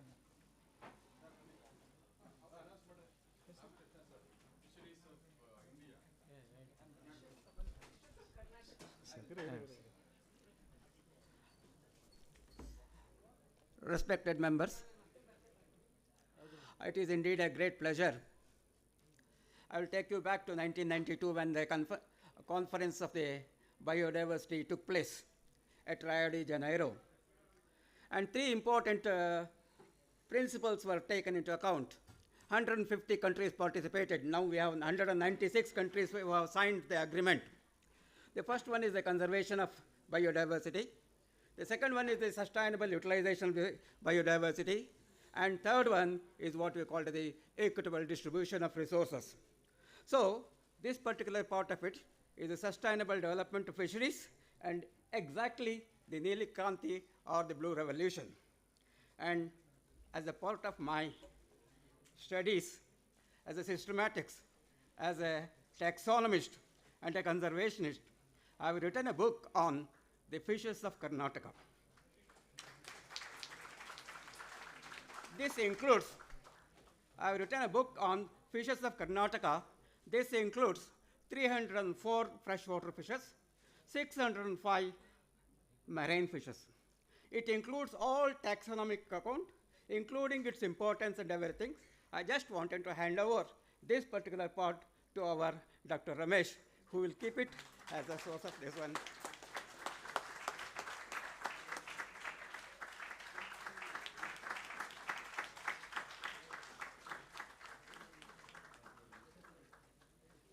I also don't want to disappoint all of you. Those of you who are interested, I am ready to spare the PDF copies. I cannot have a, what we call it as a hard copy. I can able to send you the PDF copies, those who wanted all taxonomic account that was present in the entire Karnataka state. So I am ready to. And Dr. Ramesh, you can write Ramesh for email address, or my email address is ramakrishna.zsi@gmail.com. So I can able to send you, anybody you can write, I will send you a PDF copy without any hesitation. Kindly bear only 1 or 2 days, may be delayed. Thank you very much, sir, Dr. Ramakrishna, sir. Now I call upon Dr. A.M. Ramesh to give his presidential remarks. ಎಲ್ಲರಿಗೂ ನಮಸ್ಕಾರ. Good evening everybody. ಗುರುಗಳು ಎಲ್ಲ ಇಲ್ಲೇ ಇದ್ದಾರೆ. ನಿಮಗೆಲ್ಲರಿಗೂ ಮೊದಲೇ ನಮಸ್ಕಾರ. ನಾನು 82ರಲ್ಲಿ ಕಾಲೇಜ್ ಆಫ್ ಫಿಶರೀಸ್ಗೆ ಸೇರಿದ್ದು. ಸುಮಾರು 44 ಇಯರ್ಸ್ ಆಯಿತು. ಈಗ ರಿಟೈರ್ಮೆಂಟ್ ಹತ್ತಿರ ಬರ್ತಾ ಇದ್ದೀನಿ. ಪ್ರೀ ರಿಟೈರ್ಮೆಂಟ್ ಫೆಲಿಸಿಟೇಷನ್ನು ಮಾಡಿಬಿಟ್ರಿ ಈಗ ನಮ್ಮ ಹುಡುಗರು. ಕತ್ರೆ ಶಕುಂತಲಾ ಮೇಡಮ್ ಅವರು ನನ್ನ PhD ಎಕ್ಸ್ಟರ್ನಲ್ ಇವ್ಯಾಲ್ಯೂಯೇಟರು. ಮೇಡಮ್ ಇದ್ದಿದ್ದು ಒಂದು ಮೆರುಗು ತಂತು ಅಂತ ಹೇಳ್ತೀನಿ. ನಮ್ಮ Harish Kumar friend for 40 years, 4 ಡಿಕೆಟ್ಸಿಂದ ಪರಿಚಯ. ಅವರು ಇಮೇಲ್ ಕಳಿಸ್ದೆ, ಫೋನ್ ಮಾಡಿದೆ, ತಕ್ಷಣ ಬಂದಿದ್ದಾರೆ.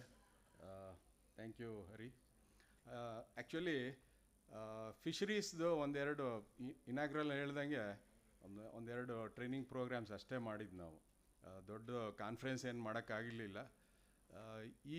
ಈ ಥರ ಒಂದು ಕಾನ್ಫರೆನ್ಸ್ ಮಾಡಬೇಕು ಅಂತ, this is a long cherish dream for me to organise a at least national conference. It became so that it's an international conference because one of the panelists has come from Sri Lanka, all the way from Sri Lanka, because of my request. M.R. Ramesh.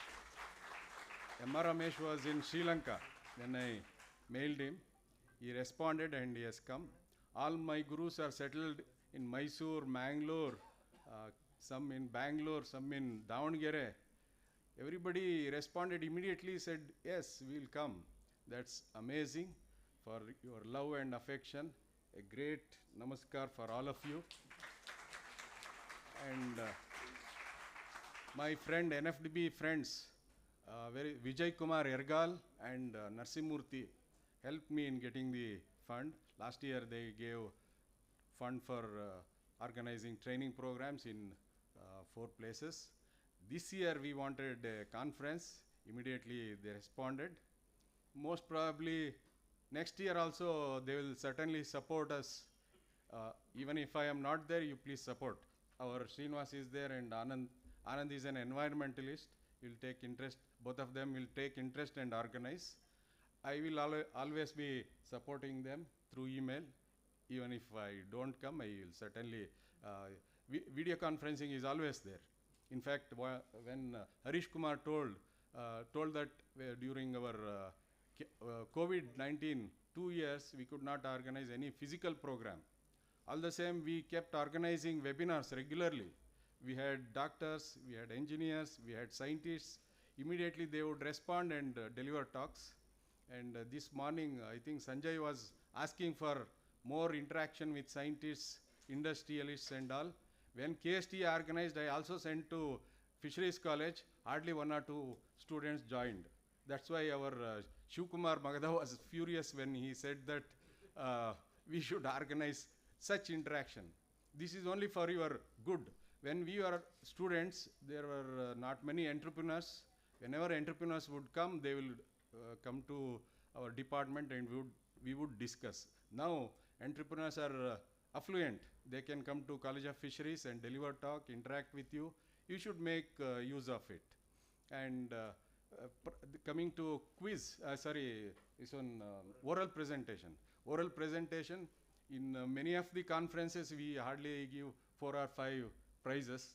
for fisheries being my own subject, I have some knowledge, more knowledge than other subjects. That's why we kept prizes for 4 streams, in each stream 4 prizes. And 16 prizes for the first time. Almost 150 participants are there. It is more than 11%. Those who 56 of them presented, and 16 prizes they will be getting. In some areas, some 20 were there. In some areas, 9 were there. In spite of that, we gave, because our fisheries graduates should innovate and come up with new research, new ideas. That's the point. When Professor Yuvarra was there, always in his speech, he used to extol youngsters, because when Aryabhatta was launched on April 19th, 1975, the average age of scientists and technologists who were involved in successful launch of Aryabhatta was just 25 years. It seems many of them were out from college with couple of years of experience. Under the guidance of Professor Yuvarra, they could turn out a miracle. That's why Professor Yuvarra always used to say, youngsters don't have burden of the past. They can think out of blocks and come up with new innovation. Such innovations we want in fisheries. Yesterday and day before yesterday we had talks. There are some innovations, but not many. You should come up with innovations for many of the issues that were raised in panel discussions. In fact, in our previous conferences, hardly 1 hour we used to give for panel discussion. For fisheries, we have kept the entire day with 4 teams to talk about. We invited industrialists, academics, research, and government. This is very rare that all the 4 would meet in a conference. In conferences, mostly it would be only academics and research. Hardly any persons from government will come, because my friend Dinesh is very close to me. I requested him to depute officers also. Mr. Chikana is there, and many of the officers from Department of Fisheries have joined us for this meeting. Panel discussion was really fantastic, I must say. I have attended many conferences. Hardly there will be any outcomes, but in this particular day, all the 4 panel discussions were superb, and our Anirban and Mohan are at present not working in fisheries field. In spite of that, they have come here and gave wonderful ideas and action points. We should all take forward what the panelists have given us. We will bring out a recommendation book, and we'll submit to our Department of Science and Technology, Honorable Minister. Minister will in turn send it to the Department of Fisheries through Minister of Fisheries. It was for the first time that 2 ministers came to KSTA in the entire 20 years of existence. Either a minister, MP, or an MLA would come, but not 2 ministers. The day before yesterday, it was a really august gathering. Both of them came, and both of them said that they will support KSTA in all possible ways. Our honorable, in fact, this particular conference, it was conceptualized based on the suggestion of our honorable minister. We are very grateful to the minister because of his suggestion that I could write to NFDB with my friend Srinivas' help, and they graciously supported. And my friend Yergal is there. If there is any possibility, there is a aquarium complex near Vidhan Sauda. Many people cannot go from north to south. Can we set up an aquarium complex in KSTA in a small way? If there is any possibility from NFDB, you can explore and discuss with Narsimurthy and Mr. Behra and suggest us. If it is okay, we'll send a proposal.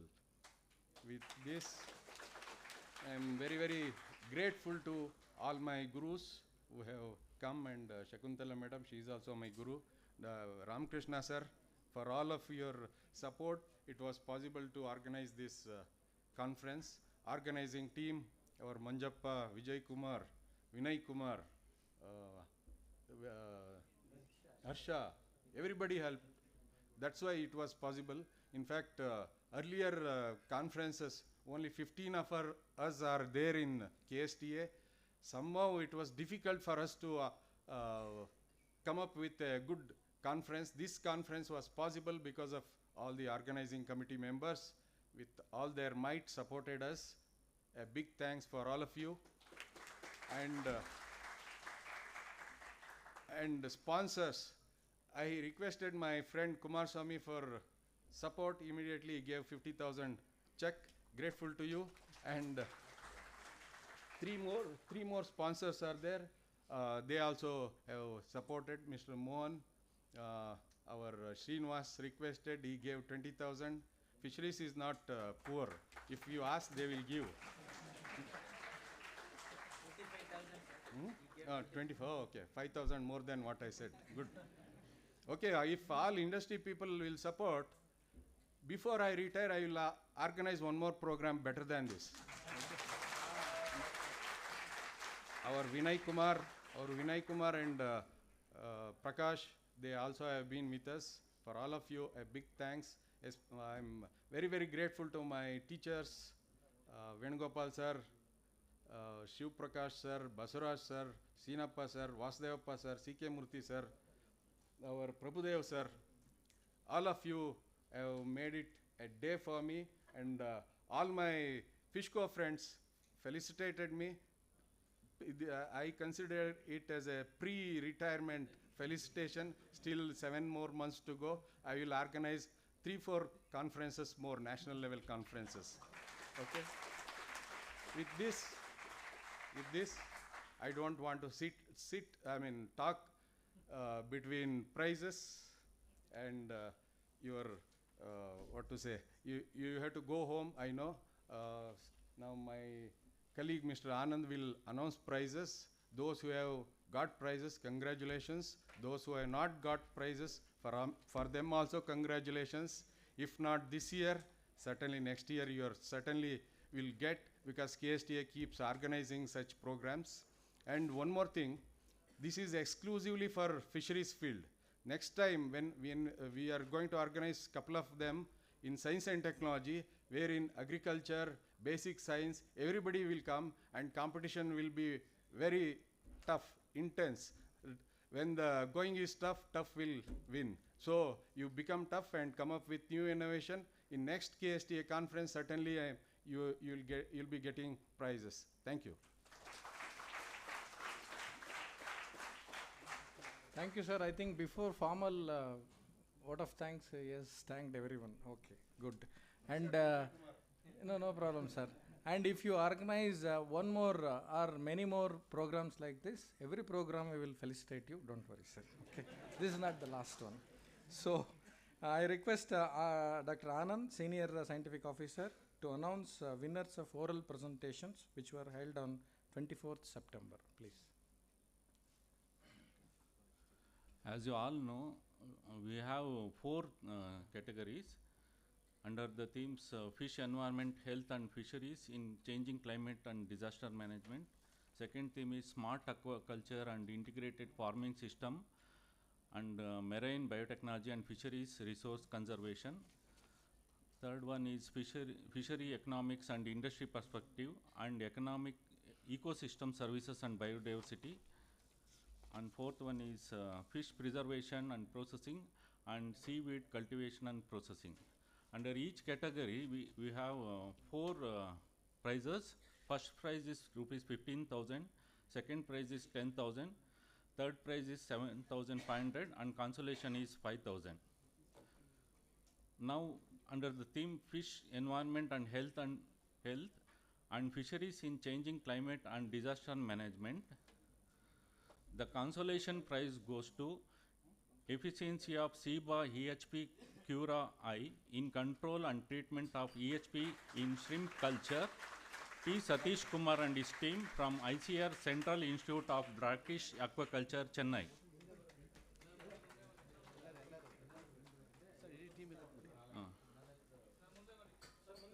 His team includes Satish Kumar, Shivaram Krishnan, Praveen, Amba Shankar, Jitendran, Shashi Shekhar, Kuldeep K. Lal.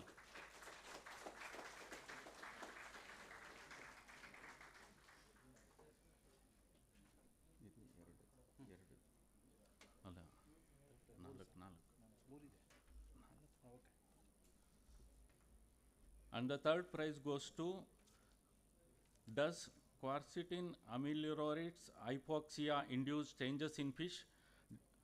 Shantana Gaud, AH, Department of Aquatic Environment, College of Fisheries, Mangalore.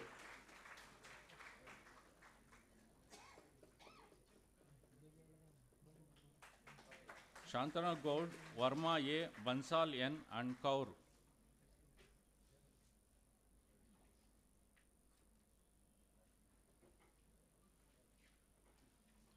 Second prize goes to calcite-induced oil mineral aggregate mediation biodegradation of crude oil in association with isolated bacterial strain.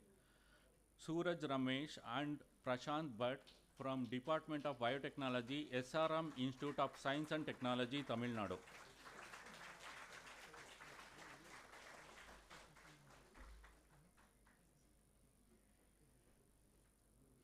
And the first prize goes to white spot syndrome virus, molecular variability and genotyping, MS Shekhar and his team from ICR Central Institute of Brackish Aquaculture, Chennai.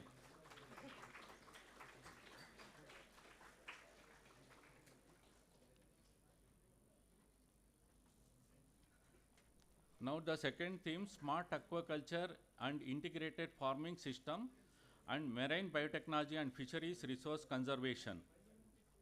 The consolation prize goes to effects of dietary melatonin supplements on reproductive growth and physiological status of giant dino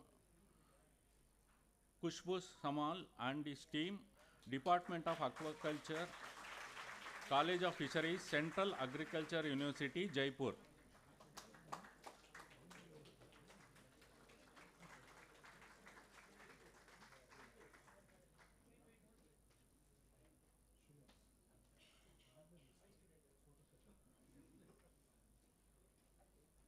The third prize goes to exploring the pharmaceutical potentials of Meritix casta gemilin 1791 mollusca bivalvia. Deepak Tipesh and Krishna Kumar from Department of Life Sciences, Christ University, Bangalore.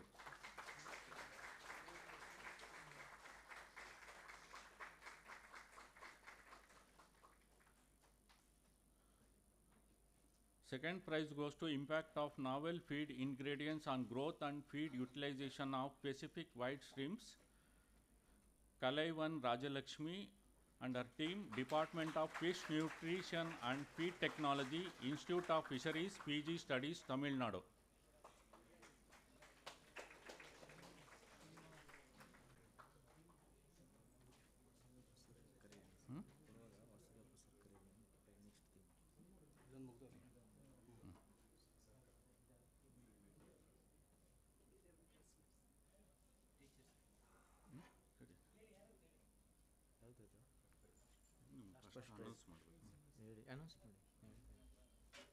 The first prize goes to Fish Dynamics, Understanding Fish Behavior Through Deep Learning. Vaibhav Goda and his team, Department of Electronics and Communication, Ramaya Institute of Technology, Bangalore. I request Ramakrishna sir to hand over the certificates.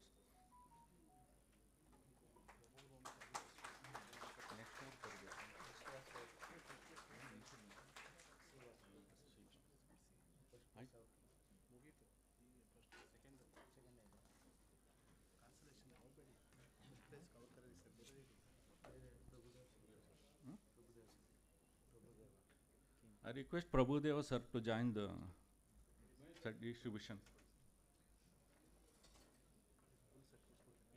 Under the theme Fishery Economics and Industry Perspective and Ecosystem Services and Biodiversity, the consolation prize goes to Export Dynamics of Major Marine Products in India, Trends and Instability, Madhu DM and C. Basavaraj from Department of Agriculture Economics, University of Agriculture Sciences, Bangalore, Dharwad.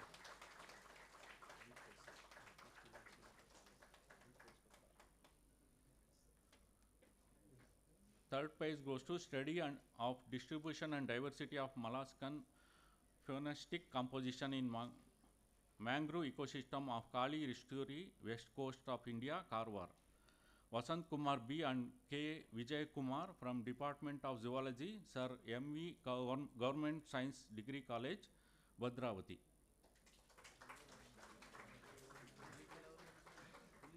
Second prize goes to Observation on Biodiversity and Plastics in Bay of Bengal, Harshavardhan Joshi and his team, Fisheries Survey of India, Mumbai.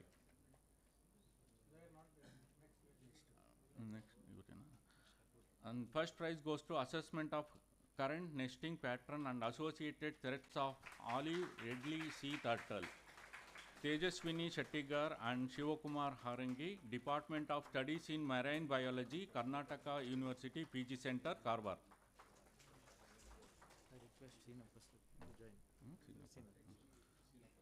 I request Seenappa sir to join the distribution.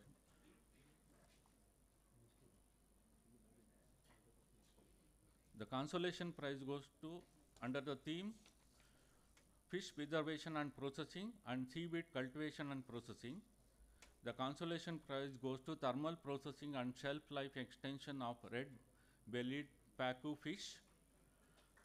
Sachin and his team, Department of Fish.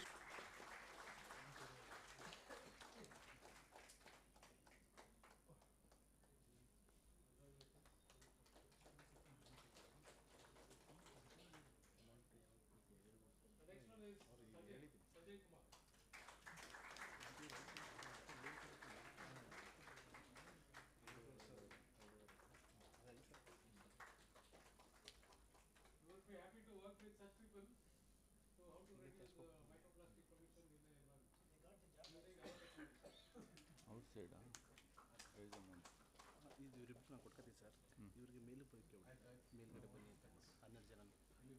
Thank you, all the dignitaries. All the prize winners are requested to go to the first floor of the KSTA and meet Shantaraju for receiving the checks. After vote of thanks. Thank you, sir, Dr. Anand. And now I request Srinivas to give his vote of thanks. So, good evening, everyone, and respected dignitaries on the dais, respected teachers of College of Fisheries, and scientists, invitees, and my dear friends, ladies and gentlemen. I hope we have not exhausted. Exhausted. I think so. So with this, I don't want to take much time. First of all, I extend our deepest gratitude to our Honorable Minister Bosraju sir and Fisheries Minister Mankal Vaidya sir for inaugurating and gracing this occasion. Their valuable insights have significantly contributed to the success of this event and have provided us with much to reflect upon. A heartfelt thanks to our chief guest C.N. Ravisankar sir, Vasudevappa sir, Dinesh Kumar sir, Sri Vijay Eragal sir, distinguished speakers, panelists for sharing their expertise and knowledge. Your presentations, discussions have been incredibly informative and engaging, offering us new perspectives and ideas. A special thanks to juries of judging the appropriate abstracts in the oral presentations. Heartfelt thanks to Professor Katre Shakuntala Madam for gracing this occasion. Sri Harish Kumar sir, Additional Director, Department of Fisheries. Thank you very much, sir, for accepting our invitation and gracing in this occasion. And our CEO, Dr. A.M. Ramesh sir, is untiring support. Without his guidance and planning suggestions, we could not able to organize this program with grand success. Thank you so much, sir. And he is my mentor, Guru, and encouraging me to organize these kind of programs. Thanks to our dedicated organizing committee and volunteers, thank you for your tireless efforts. We also extend our appreciation to our sponsors, exhibitors, partners. Your generous support has been instrumental in making this event possible and grand success. First, I would like to express my gratitude to NFDB, Dr. L. Narsimurthy sir and Dr. Vijay Ergal sir, and Department of Fisheries, Government of Karnataka, Director Dinesh Kumar sir, and I request Nectar experts Sri Kumar Swami sir to please come on to the stage, and request the dignitaries to please honor as a token of respect in this occasion.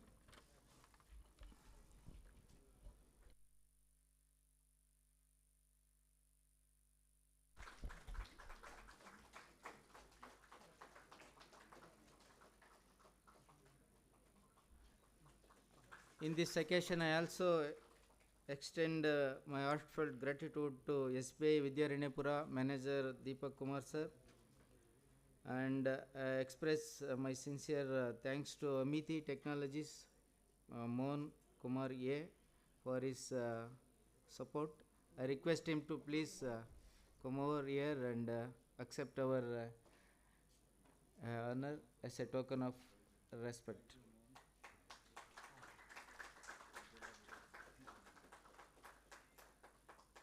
I also express our heartfelt gratitude to SSV Ingredients. Anybody is there, sir? And I also express our gratitude to Green Private Limited, Vinay Kumar sir and Prakash KV sir. I request them to please come over and take a memento and shawl as a token of our respect.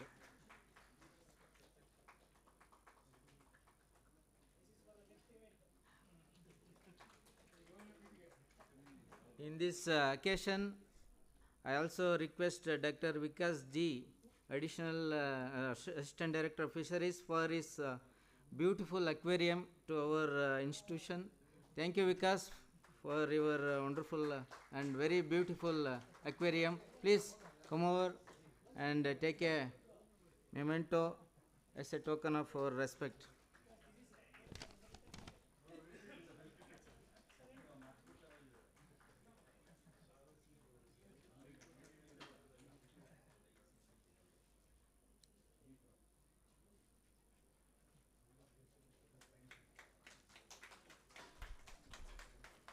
A special thanks to our participants and attendees for your active engagement and enthusiasm. Your presence and contributions have enriched the discussions and made this event a collaborative success. To technical support team, thank you for ensuring that all our sessions ran seamlessly, both in person and virtually. Your expertise and dedication are greatly appreciated. Lastly, I would like to thank our officers and staff for their meticulously planning in providing excellent services and hospitality. Your efforts have made everyone feel comfortable and welcomed. Your hard work behind the scenes has ensured the smooth execution of this conference a grand success. Thank you all my colleagues and KSTS staffs and volunteers and also organizing team. In conclusion, I thank for your invaluable contributions and participation directly or indirectly. You all have made this conference a memorable and impactful experience. If time is money, then these 3 days you have spent millions for us. If knowledge is power, I hope you all gain in billions. Thanks once again for all of you, and I wish you all happy and safe journey to your destinations. We have forgotten to honor guests, Mr. Shakuntala Madam and Mr. Harish Kumar. We are sorry. Thank you very much for your gracious presence. I request Mr. Harsha to present. Madam. Dr. Vinay Kumar.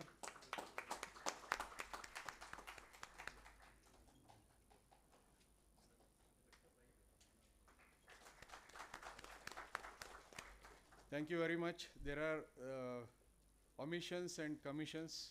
Certainly there will be.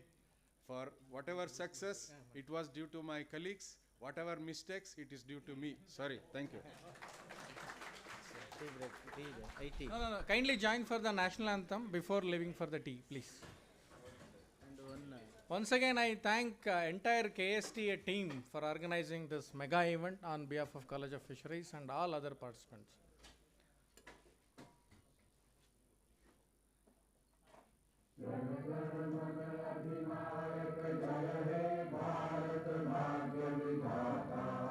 Punjab Sindhu Gujarat Maratha Dravida Utkal Ganga Vindhya Himachal Yamuna Ganga उत्कल जलधि तरंगा